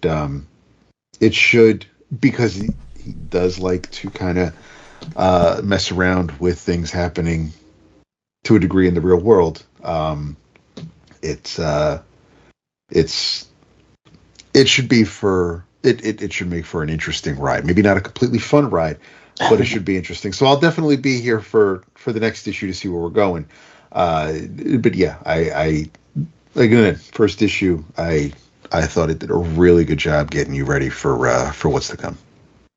It felt a lot to me like the first issue of Civil War. You know, like the big national news headline. And then we're going to outlaw this superhero. Yeah. Stories about them sort of coming back from, you know, showing the world why we need a Wonder Woman. I think I could keep reading it, but I definitely did feel that sort of tinge of like where I'm just like, do I have the news on? You know, like this. Right. The characters were so well on. The shitheads that he wrote were such great shitheads that you're just like, am I just watching TV now? But then I also think about, like, if you're writing drama and you're writing something that takes place now, like, how long are you supposed to wait before you start, you know, like, I'm not going to think Dr. Doom's the biggest shithead ever to try and run a country if there's real life shit going on, you know? Yeah, I mean, we've had Tom on the show many times, and I know has said that he often, and it's not like this is a big secret, you can see it in the work, he often works his stresses and neuroses and fears out in his books. I mean, that is right. And he said he's covered fatherhood and PTSD and all the things that he's had to deal with. And I think clearly he's understandably now to you guys bring up a good point. I mean, this is one of those, it is interesting because this is being billed as Tom King is certainly one of DC's top writers. And this is being billed by DC's like, oh man, you guys you've always wanted it. Here's Tom King going to take his pass at Wonder Woman.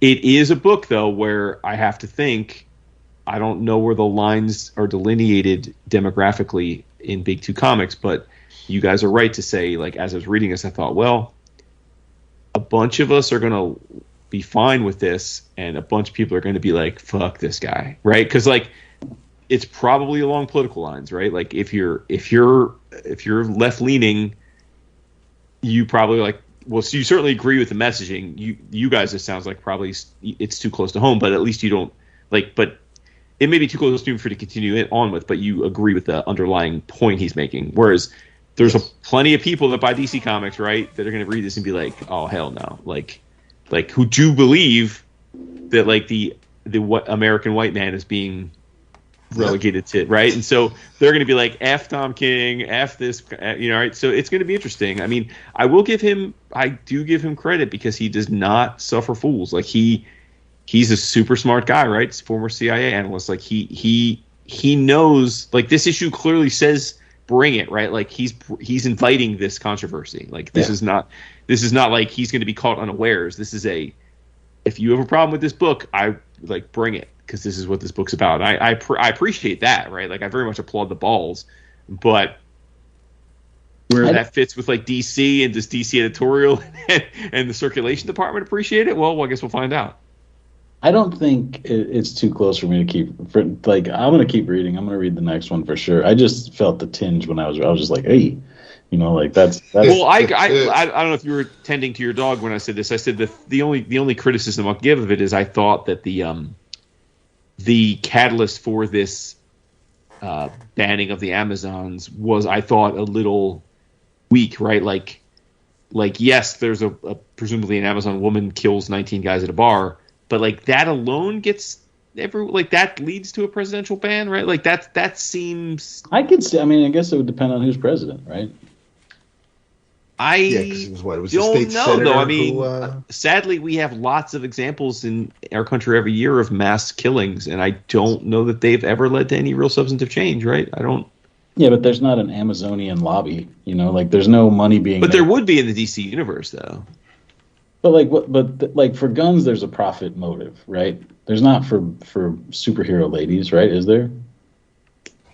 I don't know. Well, I'm saying in the DC universe, I would think there would be, right? Like, they'd be a powerful country with influence, right? I mean, I would think, but maybe not. I don't know. I mean, we don't have, like, I guess Trump tried a Muslim ban, and fortunately the courts didn't hold it up. So I guess maybe that's the I guess that's the composite, right? Yeah, I think you could do a presidential. What do they call them? They don't fucking do them anymore when Joe Biden's in office. executive orders. Yeah, he used to do executive orders all day long. That guy. But yeah, there was a meme for it, right? Trump holding up the open, big giant, giant like leather, the leather like menu, and it was like a shitty Sharpie. Executive order of the day. Yeah.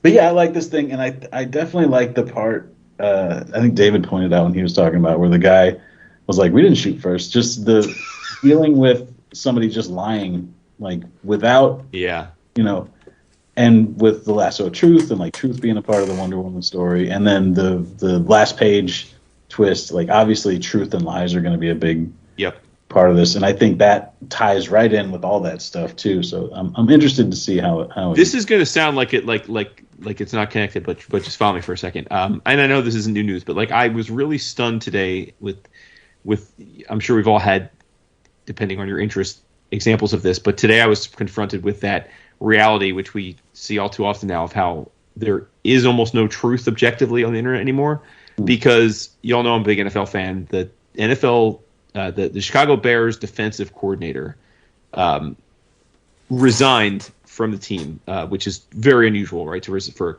someone to resign early in a season, and then it became clear that then the news broke today that he resigned because the FBI raided his home and the Bears offices and were accusing him of, like, all manner of things, including, like, child pornography or child abuse and stuff, right? And, like, this went wild throughout, like, and in my NFL circles, like, this was like, holy shit, this is crazy. Like, what an awful story. Well, as of our time of recording, major outlets like ESPN have come out and said that's not true. Like, he resigned because of health issues, but his home wasn't raided. Like, I don't know where that came from. Like, there's no truth to that. But if you were to Google, like, if you're if you're kind of like a, more of like a middling NFL fan, but you hear about this, you're like, oh, what's going on? And you just Google Alan Williams tonight, and you pull up the news. You just go to Google, you Google his name, and you look it up. Half the articles say that his home was raided by the FBI and he suspected of child, indiscretion against children.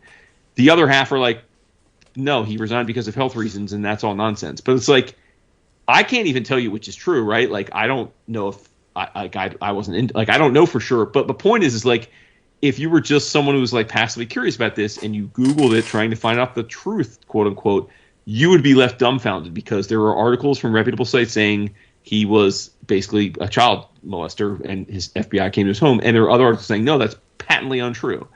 So, like, and that's just like a random NFL news story. Like that's the world we live in now. Like, you just don't, if you go to the internet trying to find out, like, for yourself, like, well, let me figure out what's the truth. You do not know the truth. You cannot, like, it is very hard to figure out the truth. It's going to get crazier too, with AI and the election. Oh, it's 100% crazy. 1,000% crazy. It's going to be bananas. Yeah. So yeah, I know that seems like an aside, but I do think that's at the heart of what Tom's getting at here, right? Like, you're right, like that, because the lasso is supposed to be the lasso of truth, but like truth is in 2023, truth is subjective. What you believe? Yeah, it is so subjective, which is ridiculous, but that's where we are, and I think that's the message. But yeah, the curiosity is, will that message resonate in a Trinity book? Right. Well, I mean, I think truth being built into the character, like, it is that, it's like I was saying, like, how long do you wait before it's not just ripped from the headlines, right? Yeah. And I got to say, the other thing about this book I really loved is it's a super violent book. Yeah. Like for Wonder Woman #1, it is a book that's there are plenty of bloodshed and murder and death. Like, it's like, it really did take me aback because this isn't Black Label, right? Like, this is DC proper, right? This is, Yep. Yeah. So I was surprised. I was surprised by that. I was a little. I'm like, the whole time I'm reading it. Like, I met Tom for real at Baltimore just last week or the week before. I'd only sort of like met him in passing before. I was on here with him, but you guys were talking to him. I hang back when that sort of thing happened. But I think he's a good dude. But the whole time, there's part of me that's going like, it's crazy that two dudes are making Wonder Woman in the year 2023, and it's like the big launch. And then I'm reading it, and they just kill a woman in front of her daughter. Yep. And I'm like, well, I mean, yeah, I mean, to be clear, they killed her outside the home. The daughter runs to the other mother and says, "Did you hear that?" And then sees her dead mother. So yeah, but I mean, it's not like she didn't witness the murder, but she did see the aftermath. Right, yeah. But yeah, like, the whole time I'm just like, this is crazy. Like, they are really taking. They're not restrained at all. No. They're really going for it. Yep. And I don't know. We'll find out how that plays. Definitely. How was Baltimore, by the way? It was the business was a little slow this year. We got to hurry up and get this new book out. But the like the community and the like meeting people, and like I got to sort of like have face to faces with people I'm working with, a bunch of people I'm working with actually. And sort of and just check-ins and like see old friends and stuff like that. That was really nice. It was a great people show. Business could have been a little better, but it wasn't like I didn't lose money. And also, I got family in Maryland. I was born out in Baltimore, and so like I do that show. I can go. I forgot you were a Charm City born and bred. Yeah, I don't talk about it much because I moved away from there when I was like 10 years old, so I don't have actual, like I can't name streets or neighborhoods that I would hang out in. I can just name the Legos I played with and stuff. Oh, Vince is back. He's like, oh, you must be done talking about Wonder But yeah, when I sat in a creek, that was fun. I had beer. That was good. Baltimore were good. Ate crabs, did all the things. Yeah, some crabs, nice. Yeah. Really Stone crabs, or what would you have? What kind of crabs? I had. I just would get the bushels of crabs. I just got a bucket full. Went to a place that was a little out of the way, and I got a bucket full of crabs at the Old Bay, and I just sat there and cracked them. Nice. Yeah. Vince, regale us with something, buddy. I don't think anybody read this. Well, so I would hope more than you. It wasn't a comic made just for you. No, but I enjoyed it a hell of a lot, and maybe a little bit of apologizing to David. Because you know what? I think we were extremely deficient in our duties because we have never mentioned the John Romita tribute in all the Marvel books. That's true. We haven't. I mean, I think it was a We really raised the glass, but yeah, we didn't talk about those. yeah. And while we're at it, let's raise another glass to Joe Matt. Yeah. All right. Yes. Yeah, good point. Yes, absolutely. Yes, hate to bury it within something Yeah. else, but yeah, rest in peace, Joe Matt. But the Romina tribute is 4 pages in every Marvel comic, and that is awesome. I don't think it's enough, but I understand from a publishing standpoint, 4 pages in a comic is a lot of pages. But for many, many, many years, Romita was the face of Marvel. If they got a cover in and they thought it needed that Marvel treatment, they gave it to Romita to fix. Like, he was the visual identity of Marvel for a good number of years. And I just think this tribute was nice. It was very heartfelt and well thought out and full of great images of that John had done. I appreciate these 4 pages. That's what I wanted to say. But anyway, I have to apologize a little bit to Dap, because when I read who was doing the art chores on this book, I was like, oh, because he's never been like, I appreciate the guy's work, but he's never been like on that artist radar. Like, oh man, he's done a book, I got to get it. But it's Lee Garbett did the art on this. I knew it. And I now know what crow tastes like, because this book was it was really nice to look at. Spurrier wrote it. Matt Milla did the color. It is Uncanny Spider-Man #1. Dude, you mocked the shit out of this book when I did. But proof is in the pudding. You were like, I can't. This is the dumbest thing. Why would they make this? Why would you even make this? Yeah. This shows you that if you give me the information and I can digest it and I deem it worthy, I'm not above telling people that, yeah, I prejudged and I was wrong. This book was a lot of fun. The thing that got me in the door was Tony Daniel did an amazing cover. Amazing cover. It is kinetic, and I love this suit on Kurt. I think it looks great. The tail makes it, right? But there's a lot of weird stuff going on in this book. Things I did not know. Like, Shocker is now a corporate entity or something. There are people in the beginning stealing human organs for Shocker. And they have the padded gold Shocker, costume thing going on. And I did not know that Shocker was that elevated. I just thought him as a 2-bit villain, right? Fun, but I always thought of it as 2 in the pink, 1 in the stink.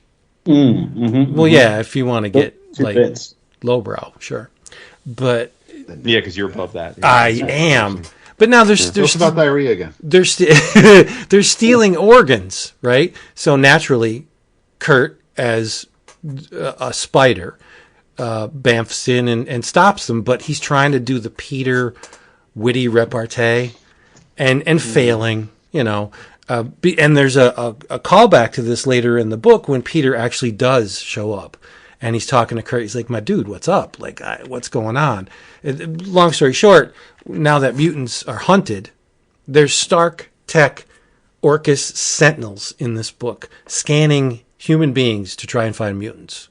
Like, a mutant will emit a pheromone that the Sentinels pick up on. So it's just like the good old days with Sentinels hunting mutants, right? Except now it's Stark Tech, which is kind of creepy, right? We're going to have another Armor Wars? I don't know. Before you, because I haven't read it yet. I barely flipped through it. You mentioned the quips. Does he try to hide his accent? Does anybody say, why is Spider-Man? Why does he have a tail? No, in fact, they go out of their way to say, what's with the accent? Like, why is he talking? Yes, no, he doesn't try and hide it at all. There's a lot of German inflections and words in here. He's Kurt. He's not hiding the fact. Good. But the Vulture is working with Orcus. Bastard. The Vulture's making hounds, which I thought was really neat. He's a director, and they're trying to get Kurt because there's an incident in the park where the Sentinel scans the humans or the people and detects a mutant, and something whispers in Kurt's ears like, no, we got this, don't worry about it. And the Sentinel's like, guess I was wrong. But Toombs is not having it. He's like, it looks and sounds a lot like Nightcrawler. So I'm gonna get the beat on him. And he calls somebody in to bring him down. And the person, I won't say it because Dap didn't read it, but the person that they call in, I would have thought that they interacted with mutants before. In fact, I'm almost certain of it. But they're kind of acting like, I've seen this person in the news in the past, and they're cute, but don't really have a whole lot of information on them. And I'm like, wait a minute, this is the Marvel Universe. Everybody has interacted at one point or another. And this character is not a new character. They're a long-standing character in the Spider books. So I'm like, this just seems a little off. But the thing that was whispering, and there's a psychodrama going on with Kurt too, because the thing that was whispering in his ear was a bamf, and it's like ghostly. They're semi-transparent and may not really be there. So I don't know where that's going, but I just thought the book was fun. Like, I love Kurt. I think Nightcrawler's a great character, and this was. I didn't think he would fit in the Spidey suits, but he's spandex. Yeah, it's really neat. The cowl has, or the head mask has elf like horns. The ears are pointy.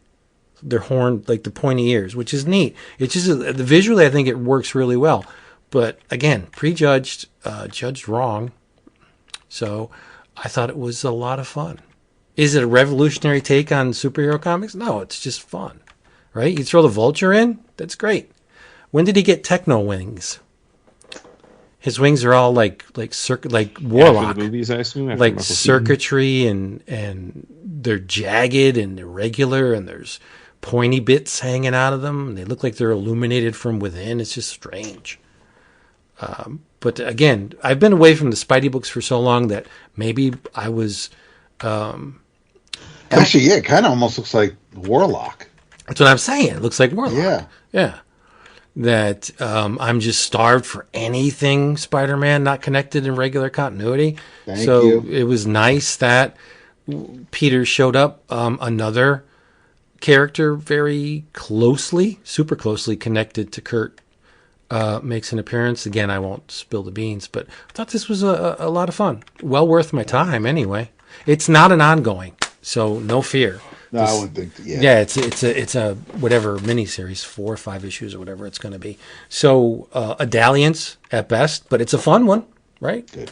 Yeah, I thought Awesome. it was cute.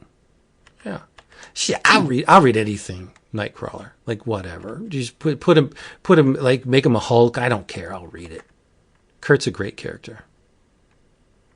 Truly is. Yes, he's troubled.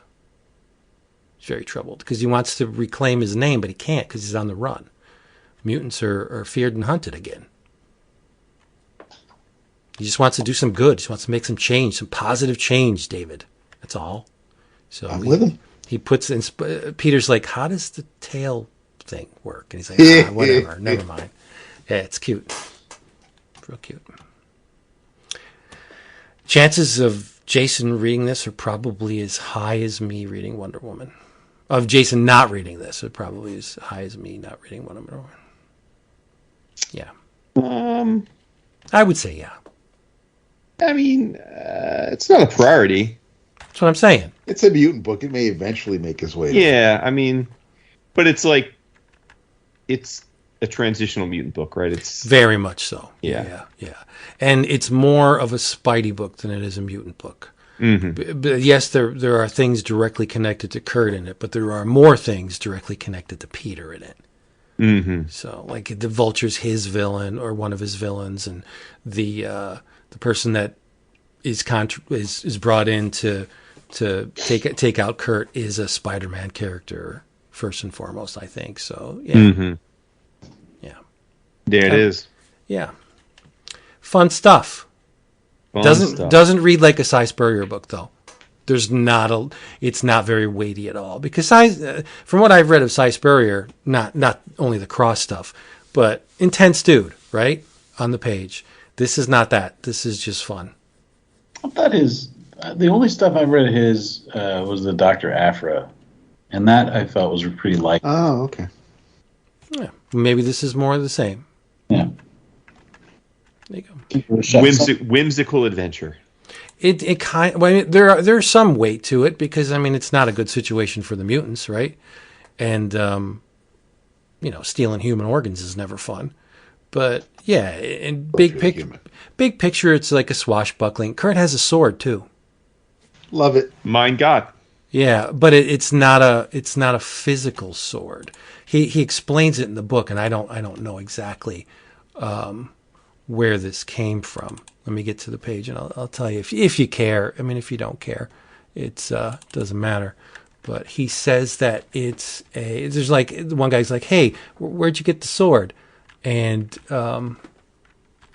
he says, probably not going to find it now. But it's this long, convoluted explanation that I didn't witness firsthand, so I don't have any frame of reference for it. But it's a glowing white sword that he just pulls out of nowhere, and probably from Ten of Swords, right? Yeah. Oh, okay. No, from when they all fight over the swords. Oh, that makes sense. Yeah.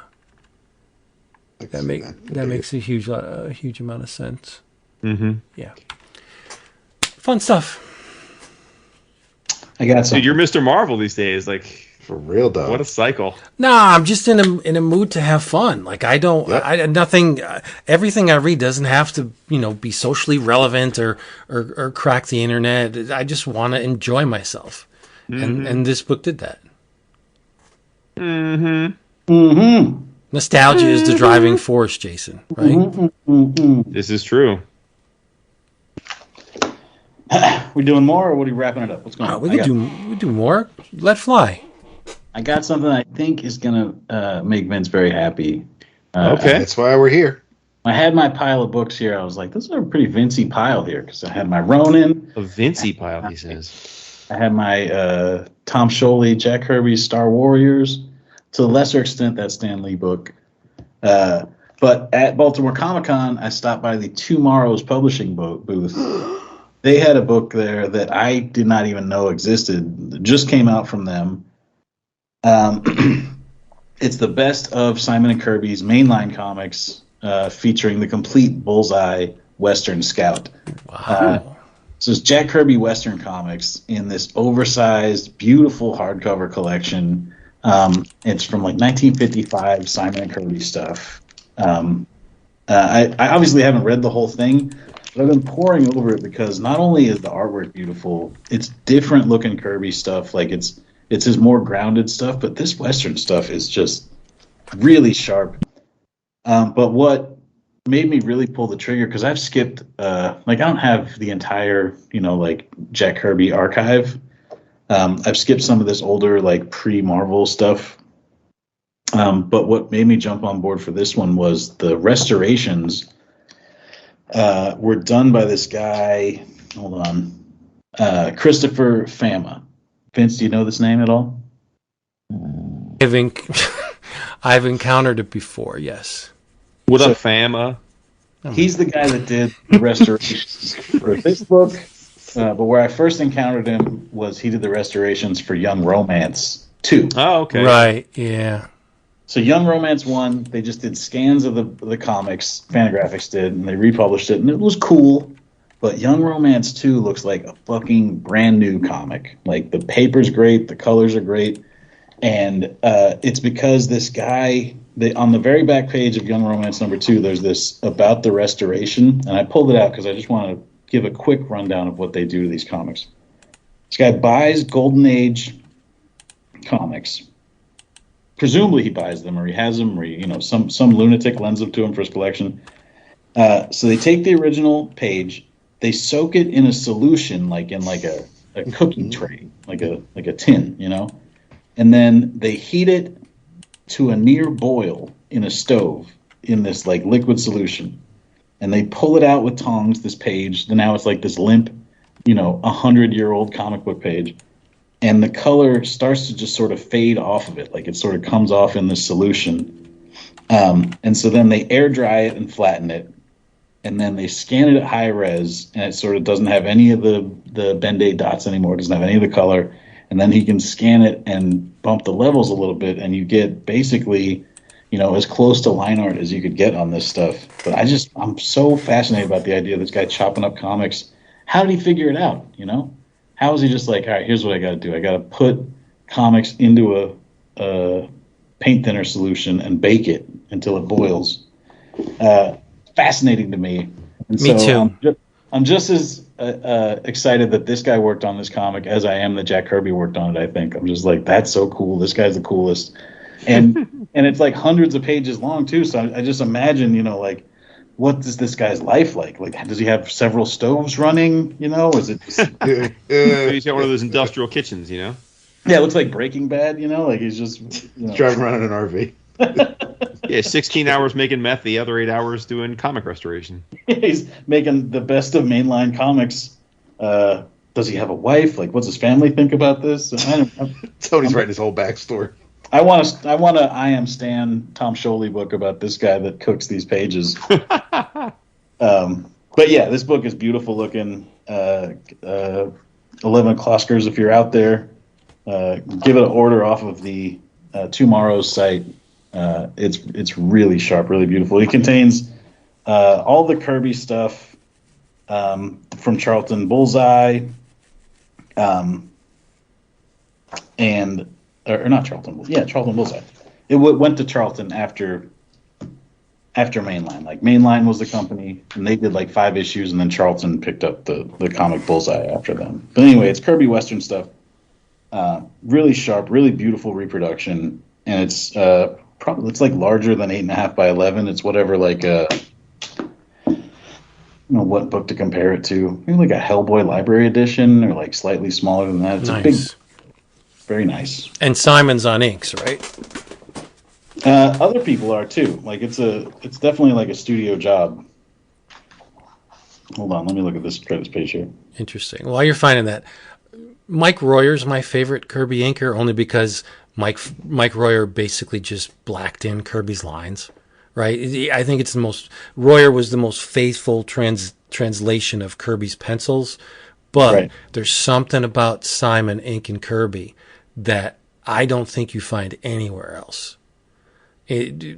Simon gave Kirby a more organic kind of appearance, where Jack could get a little blocky and a little grotesque. I think, and there's a lot of grotesque in Simon's inks, but I think they complemented and enhanced Jack's pencils, unlike many who have touched them. So I'm always down for a Simon Kirby collab. Yeah, it's a lot of Simon in here. It's a lot of Mort Meskin too. Oh, nice.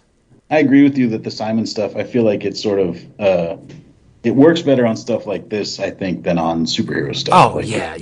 Feels gritty and like, feels like you're in a rocky desert when you're looking at it. We need more Western comics. Well, I got more Western comics now. I got a whole bunch more. Good for you. What was that, about $35? I think it was closer to 45, 50. Dang. 40, 50 bucks. Nice. Yeah. Well worth it, too, I bet. Oh, for sure. Yeah. Highly recommended for the fine works of Joe Simon, Jack Kirby, and of course, my hero whose name I can't remember.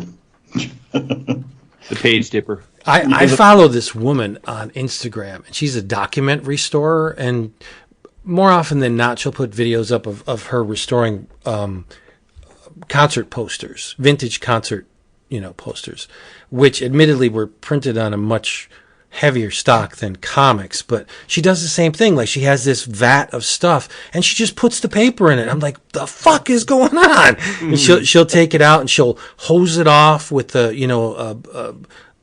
sprinkle thing, and then she puts it back and she's scrubbing it with a sponge, and I'm like, Jesus. But when it comes out, it looks phenomenal. like when she's done with it, and she'll do the thing with the heating or the, like a hand dryer type thing, not a hair dryer, but some kind of drying mechanism. And wow, you would think like it was printed yesterday.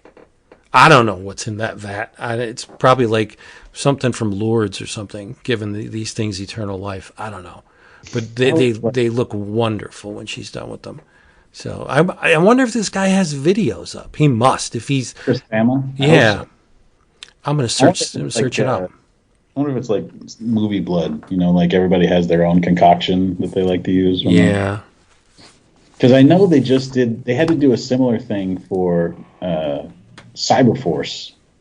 Like when they just did the Cyberforce omnibus, they had lost all the files for Cyberforce, so they had to like rescan and recolor it. Oh, is that right? Off of the comic books, yeah. But I don't think they went as far as like the solution dipping. I think it was probably just more photoshopping and stuff. Yeah, I have a lot more. I give situations like that a lot more leeway. When the book was made in the 90s and you lost the files, I can understand that. But contemporary stuff, like whenever you hear these horror stories about, oh, my files are gone, like, dude, you're just not backing your shit up. Yeah, you got to back that shit up. Yeah, like backing that ass up. But I get it when hard drives back in the 90s were maxed out at like 200 megs. You know what I mean? 300 megs. So yeah, I understand. It's sad, but I'm glad that they rectified it because Cyberforce is the bomb. You want to hear something funny? I don't know where all the Stray Dogs files are right now, dude. Bro, come on, dude. What? We have what? Here's what happened. Image has a Dropbox. We have a local man Dropbox. Oh my God! There was a Stray Dogs. We're familiar. We have access to the Image Dropbox. Yeah. So maybe we have the files. Our files on our Dropbox. Maybe you guys could get a hold of these for me. We keep all our files on our Dropboxes, but then like print files, we move them over to the Image Dropbox. And then just the other day, I was like, "Where'd that folder go?" And I guess they just hopefully moved it to a different archive and didn't just delete it. Oh my God! Why don't you make that a priority to find that out during for your real 2-week hiatus between having to draw your next issue? You tell them they have until you land in New York to find the files. That's right. I lost a job I was working on somewhere in the 90s, and I vowed never, ever, because I had to do it over again, obviously. I vowed never, ever to let that happen again. So whatever files I own are on Blu-ray disc. I have backups on like 4 or 5 hard drives, redundant backups. Like they're the same files are on more than one drive, only because I will never, ever lose a file again. It's just not happening. Won't do it. I should be your archivist. If it turns out I have lost these files, I'll fly you out here and have you set up a system for me. You be my archivist. Yes, you can be my Chris class or whatever. I would love to do it. Yes. Yeah. Yep. All right, everybody. Hey, thank you for being here with us one more time around. We would love to thank our sponsor, which is Tony. What's our sponsor? CheapGraphicNovels.com.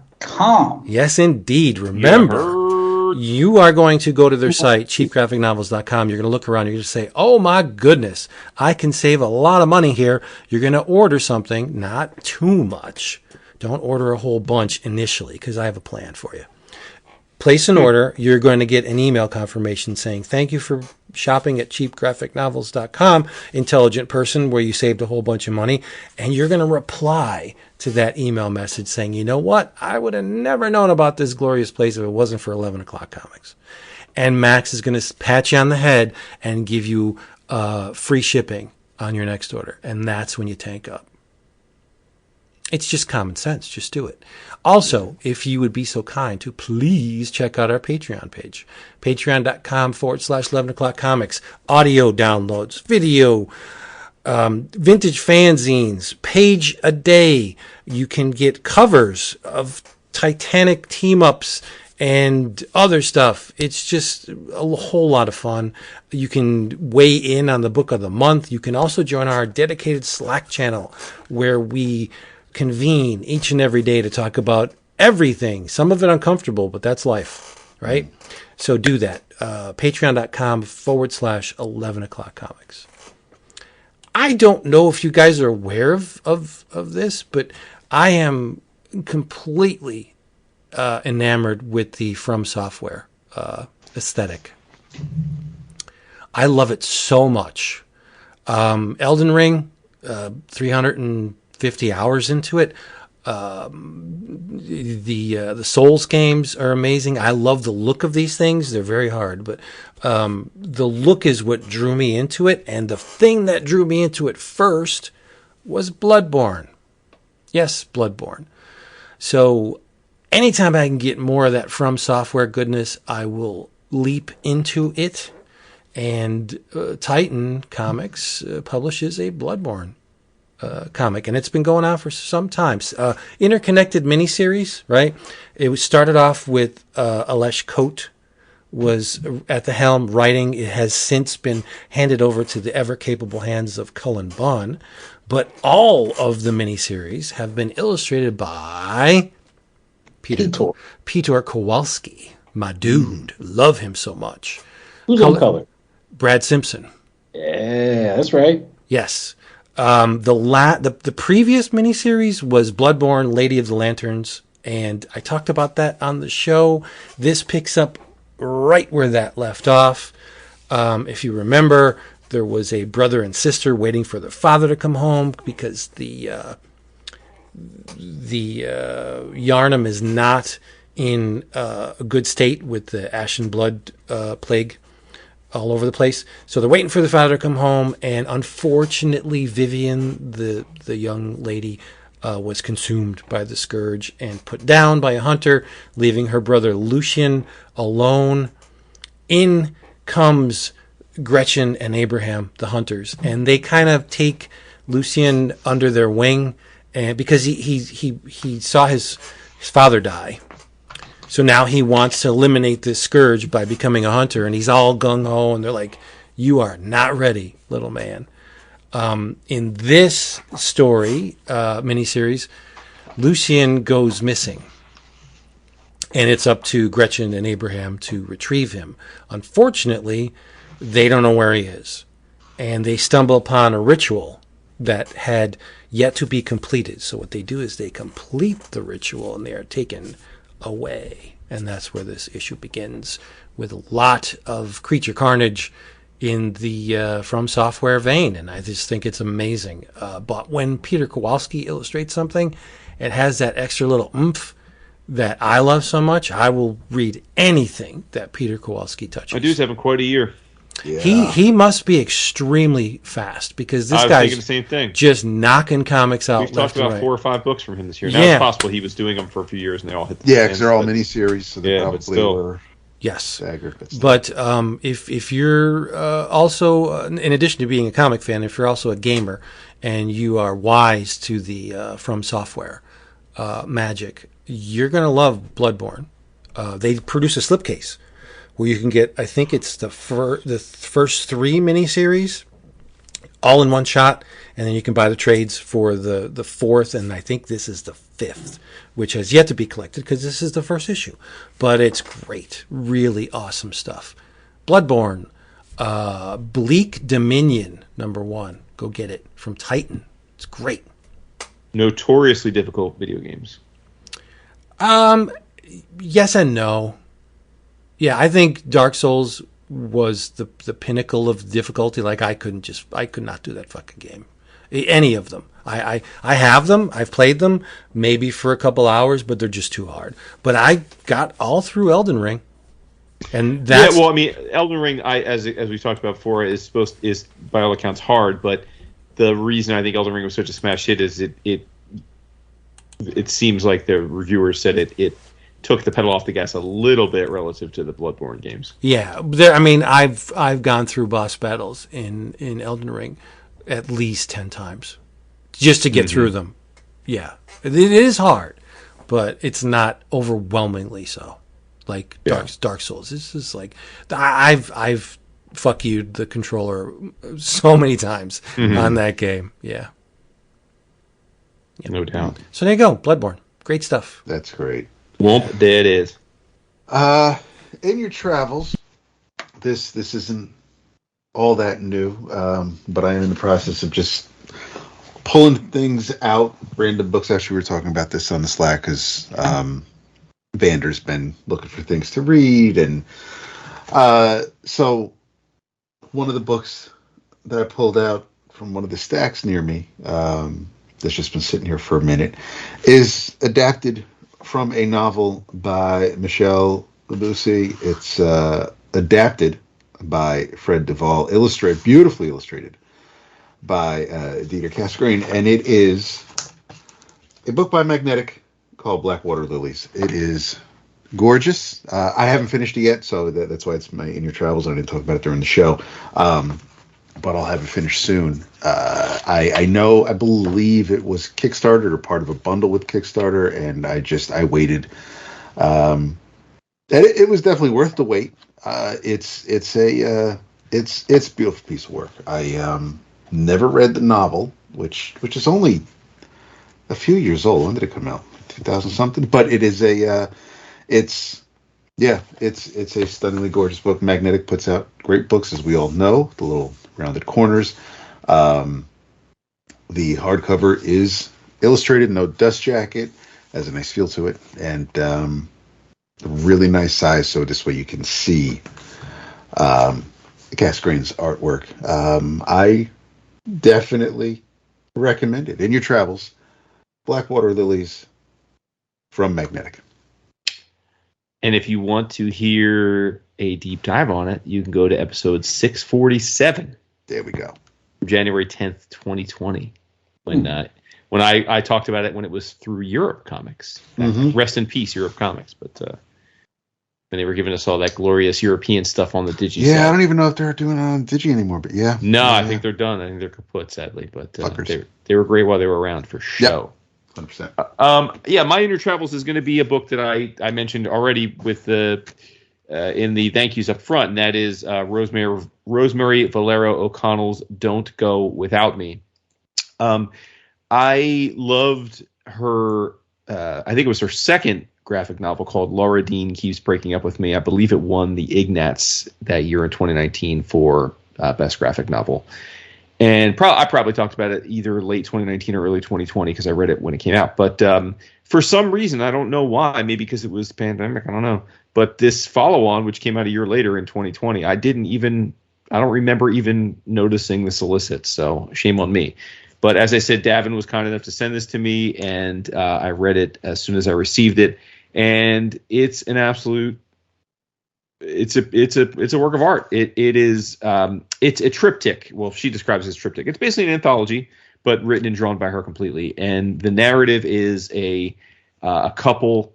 I would say the overarching commonality between the three stories is love and loss, and each story, it's kind of got like a Black Mirror vibe, and that each story is a different setting. Like the first one is a fantasy realm where two lovers shift into an alternate reality that's kind of like ours, but they get lost from each other, and then in their quest to find each other again, they keep telling stories about each other. But what they don't realize is that that's what this world consumes as its energy. So as they share these stories in exchange for hints to where they are to find each other, they're losing these memories. So, which is a pretty crazy and cool idea if you think about it. And then the second story is got more of a sci-fi bent, where basically people's emotions are powering, are like the energy source these days for CPUs. Like they're basically plugged into people's brains and emotions power it. And you can imagine how that might go horribly wrong, and it does. And then the third story is really probably my favorite. It's this beautiful narrative about living and loving your life and your friends and your family and your lovers, and it's in the backdrop of a gigantic creature is rising from the ocean and is going to destroy the earth. And they all know it, and they're kind of hoping that it's not going to happen, but presuming that they got their dates right, this is the day. And so it's a little journey through this woman and her loved ones' lives, and they're just trying to live the day to its fullest, because an act of God or force of nature like this isn't really stoppable. And like I said, three stories that don't on the surface have a ton in common with each other, but it's really about love and loss and they're all, of course, illustrated by Valera O'Connell. And I love I'm a sucker for these single tone books, and that's what this is. There's 2 or 3 colors per story. For the most part, there's like some kind of pink overtone to each, but then there's a complementary color. So like in one there's lavenders, and one there's grays, and one there's blues. But it's I just love that effect. That seems to always be a turn on for me when I come across a comic work that plays in just a few specific colors. And thanks so much, Davin, for reminding me of this and sending it to me, because I definitely wish I should have read it when it came out. So don't go without me. Definitely going to give that a look. I didn't know it came out either. The pages are beautiful looking. Yeah, man. In your travels, I just read issues 3 and 4 of this, another sort of European classic, Deadpool Batter Blood. You're fucked up. Jason, have you read these? No. Oh, man. Rob is just having a laugh, boy. He is out here having fun. I ran into him. I do not know Rob Liefeld. We joke that I do know everybody, but I don't know Rob Liefeld. But I know him well enough to talk to him a little bit and tell him I love him. And I told him how much I liked the first 2 of these at Comic-Con. And he was like, dude, issue 3 is one of my favorite things I've ever done. And he's obviously always sort of like amped up anyway, so I took it with a grain of salt. But this thing is super fun. As far as like new Liefeld goes, it's a real treat. And the premise of this thing is, who cares? Deadpool fighting people through a series of around 20 pages. There's a lot of double page spreads. There's some splash pages. In this one, he's fighting Venom Pool a lot of the time, and the conceit is that they're trapped in like this sort of like VR AI arcade type world where they're being put through the paces for we don't quite know why yet. But it's not arcade, it's this girl arcade named Arcata, which I think Arcady is a better name, but whatever. This thing's super fun, and like I said, it's just a lot of big artwork, There's a 2-page spread in the middle, like on the staples, that is like the meanest, cleanest Rob Liefeld art I've seen in forever, of just Deadpool punching the crap out of this Venom Deadpool. It's so clean that it almost looks like Ed McGuinness, like it's dope looking. Colors are by J.D. Ramos, and I feel like a lot of, when you take on a Liefeld book now, the colorist's job is to sort of embellish a lot and sort of throw in some background nonsense here and there, because Rob's, for the most part, just drawing the figures and trying to make them look as cool as possible. But this one, like I said, he's fighting this Venom Pool, and then he ends up in the Savage Land, and we get some Zabu. We say Zabu or Zabu? What do you guys say? Zabu. Zabu. I don't want to spoil anything here, but the Imperial Guard shows up. The Shi'ar Imperial Guard. Not any other Imperial Guards. Deadpool Corps shows up. Fucking Deadpool gets a lightsaber at a certain point. They don't Is Shikla in it? Wait, what? Shikla, his wife, the vampire. Oh, Lady Deadpool? No. Okay. No, they're not in it. Here's who's the Deadpool Corps that's in there. There's like the Cosmic Deadpool. There's the little boy, the dog, the head, the floating head guy, and the lady. Okay. That's who showed up so far. But yeah, it's an opportunity for Rob Liefeld to just get to draw whoever he wants. And issue 4, way more Cable in that one, which, Ooh. For Vince, sure. For me, Vince's ears are perked up. The Spider-Man's in it too. It's super fun. It's all kinds of crazy shit going on in this. And I guess issue 5's the last one. So if you haven't been reading it, the trade should be along sooner than later. And it's great. It's fun. Recommended. I like his. What issue you said this was? 4? 4. I like his cover for this. It's really well done. With the Venom Pool on the cover? Yeah. The cover for 3 that's just a close-up of Venom Pool's head is also fucking real gnarly. The colorist went crazy on it. Yeah, I'm going to read this. I was just going to hang back and wait till it was done and collected, because they usually give Rob the the oversized format, don't they? Waiting for the trade. Yeah, well, yeah. Well, that first one came out as a hardcover first, like a regular size hardcover. Okay, all right. Yeah, I knew there was a hardcover somewhere in this equation. And then they split it up and put it out as issues, and that's why they did this sequel series, because that sold super well in just issues, this thing that had already been out in hardcover format. It sounds right up my alley, man. If you got the zombie Deadpool head in there, like, I'm in. Yeah, this one's a lot more like the first one was like Rob sort of building new lore and like he introduced this character Thumper. I was going to say, yeah, I read that, yeah. He ties into Deadpool's history and like he's definitely building Deadpool lore. And this one's more just like, what if we just went apeshit with it, crazy stuff. Is this written by that same duet he always has do his books? Yeah, it's just the one of it's Chad Bowers. Oh, what happened to the other one? The Rocket Ajax or whatever, those dudes. Yeah. Well, the one was War Rocket Ajax. Yeah. I don't know what happened to the other guy, but to hear, I mean, and he does a pretty good job of putting patty or like witty patter for Deadpool because I think you need that. Mm-hmm. But I don't think anyone's telling Rob what to draw. I think they just come in afterward. Yeah. It's on. Speaking of witty banter, do we have a book of the month for this month or? No, we'll discuss it. Okay. All right. Stay tuned, everyone, because Book of the Month is next week. Yeah. So we'll definitely. It's next week. Yeah, next week's the 27th. Yeah, 27th. Yeah. Wow. Snuck up on you. Remember when we did Mouse? That was a good one.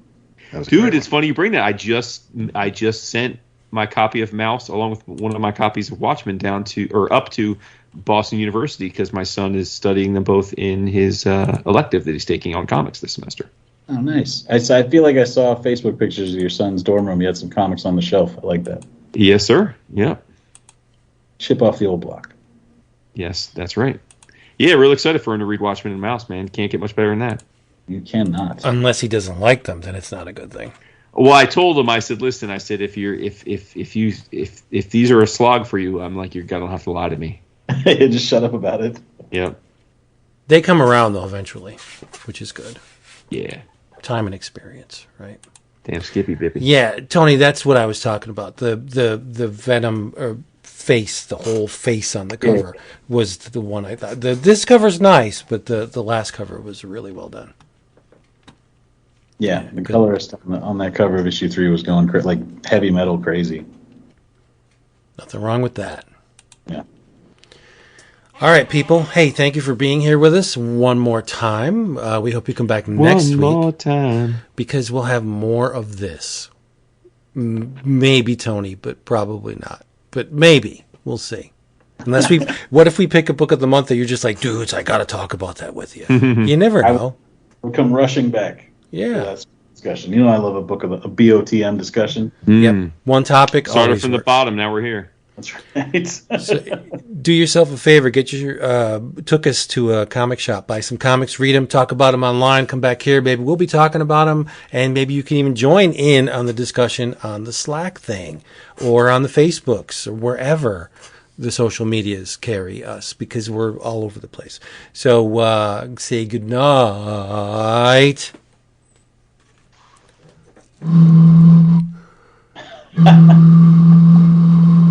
Tugboat David. Yep. Good night. Yep. Easy one. Yep. Yeah, I was throwing audio at him, but Jason. 3 weeks from now, we will be together. How about that? Well, in Jersey. We'll be together in Jersey. Jersey. What? So are you still on your high artists for New York Comic Con? Yeah, I mean, sort of. Christ. What are your boundaries? I'm going to bring my jam pieces.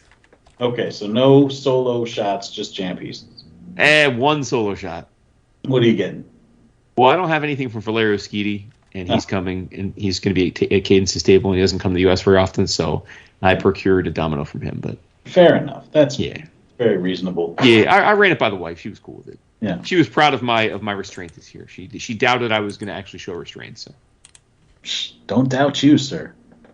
I'm a man of principle, you know. If I say I'm going to do something, I'm going to do it. Yeah, that's one thing about Jason. If he says he ain't moving, he's not moving. Yeah, man.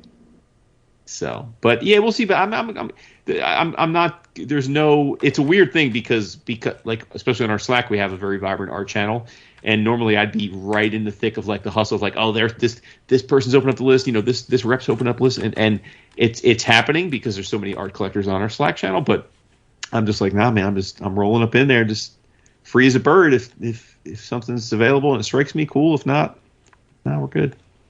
That's going to be fun, I think. We'll see. I have some agita about it, but we'll see. I think you'll miss it, but like from having done the way I do Comic-Con now is sort of like that, where I have very little going on. I just set up a few things, and then I can sort of just wander around, have a nice time. I think you're going to enjoy hanging out with the boys that way. I mean, you get tired of digging in them bins. No bin digging for me, but yeah, no, we're all fun, dude. Like, we always have fun, and we haven't seen each other in a year. Yeah, and we're gonna get some good eats, and we're gonna hang out with some folks. So yeah, it'll be fun. Yeah, sounds cool. Yep. And I think the weather will be pretty cool, so we won't have to be sweating our balls off, which is nice. It will be even more fun if Tony decides to go. I feel like next year is my big return. I've got the triumphant return next year. Yeah, no Fleece, no Scotty Young this year. No, it's no Tana Ford, right? No, I don't remember seeing her on the list. No. What the hell? What a delight! Super long. Now, had you guys spent much time together before? Never. I never met her before. I only know her from when she comes on this show. And it's so funny because you've been at probably 100 cons together. Yeah, for sure. Nice. Well, I love when we bring good people together. I went up and I made a point to go say hi. When I showed up, she knew exactly what was going on. Love it. Is the other fourth chair. Yes, sir. The lady does not suffer fools as well. So she was not. I will say, for as much as Vince adores you and Tana and would love to have either of you be our permanent fourth chair or fifth chair, fourth and fifth, it is rare in the 15 years we've been doing the show that I've seen him fanboy out like he was with Josh. That was wild. You were so excited, man. It was nice to see. He really was affected by that book. I love him very much. Yeah. I hope he can get you that slipcase. I already ordered it. We all ordered it. Yeah. I think all three of us ordered it while we were doing the show. Yeah. Yep. So you already had the book. You just had to order the slipcase part. No, I don't have the book. I didn't. I hadn't ordered the book. Same. So yeah. So I jumped on it. Yeah. He threw the PDFs at us, and he's like, yeah. He had sent us the PDF. But I had ordered it from DCBS, so now I have a slipcase copy and a regular copy whenever they decide to come. So maybe I'll turn it around, give it to a listener or something. We'll see. Mm-hmm. Yeah. Really bless somebody on the Patreon. The patrons. Yeah. Better act somebody. Yeah. Tell them you love them. I really do love them. I'm feeling the love again. We're cresting into the fall. The weather's changing. I got my sweater on. Life is good. It's comics are good again. Best time of year. Yeah, it's beautiful. My wife's got the bum ankle, so I'm like, I'm gonna cook dinner tonight. I whipped up on the fly. We had some little Trader Joe's pumpkin gluten-free ravioli. I whipped up a little Dapper Proud of me. First time ever, I whipped up a little sage brown butter walnut joint. Ooh. Just right on the fly, dude. Literally, like I'm like, oh, we got these ingredients and we see how this works, and it worked out beautifully. I'm feeling it. Life is good right now. We're cycling into a good time. Love it. That's it for that one.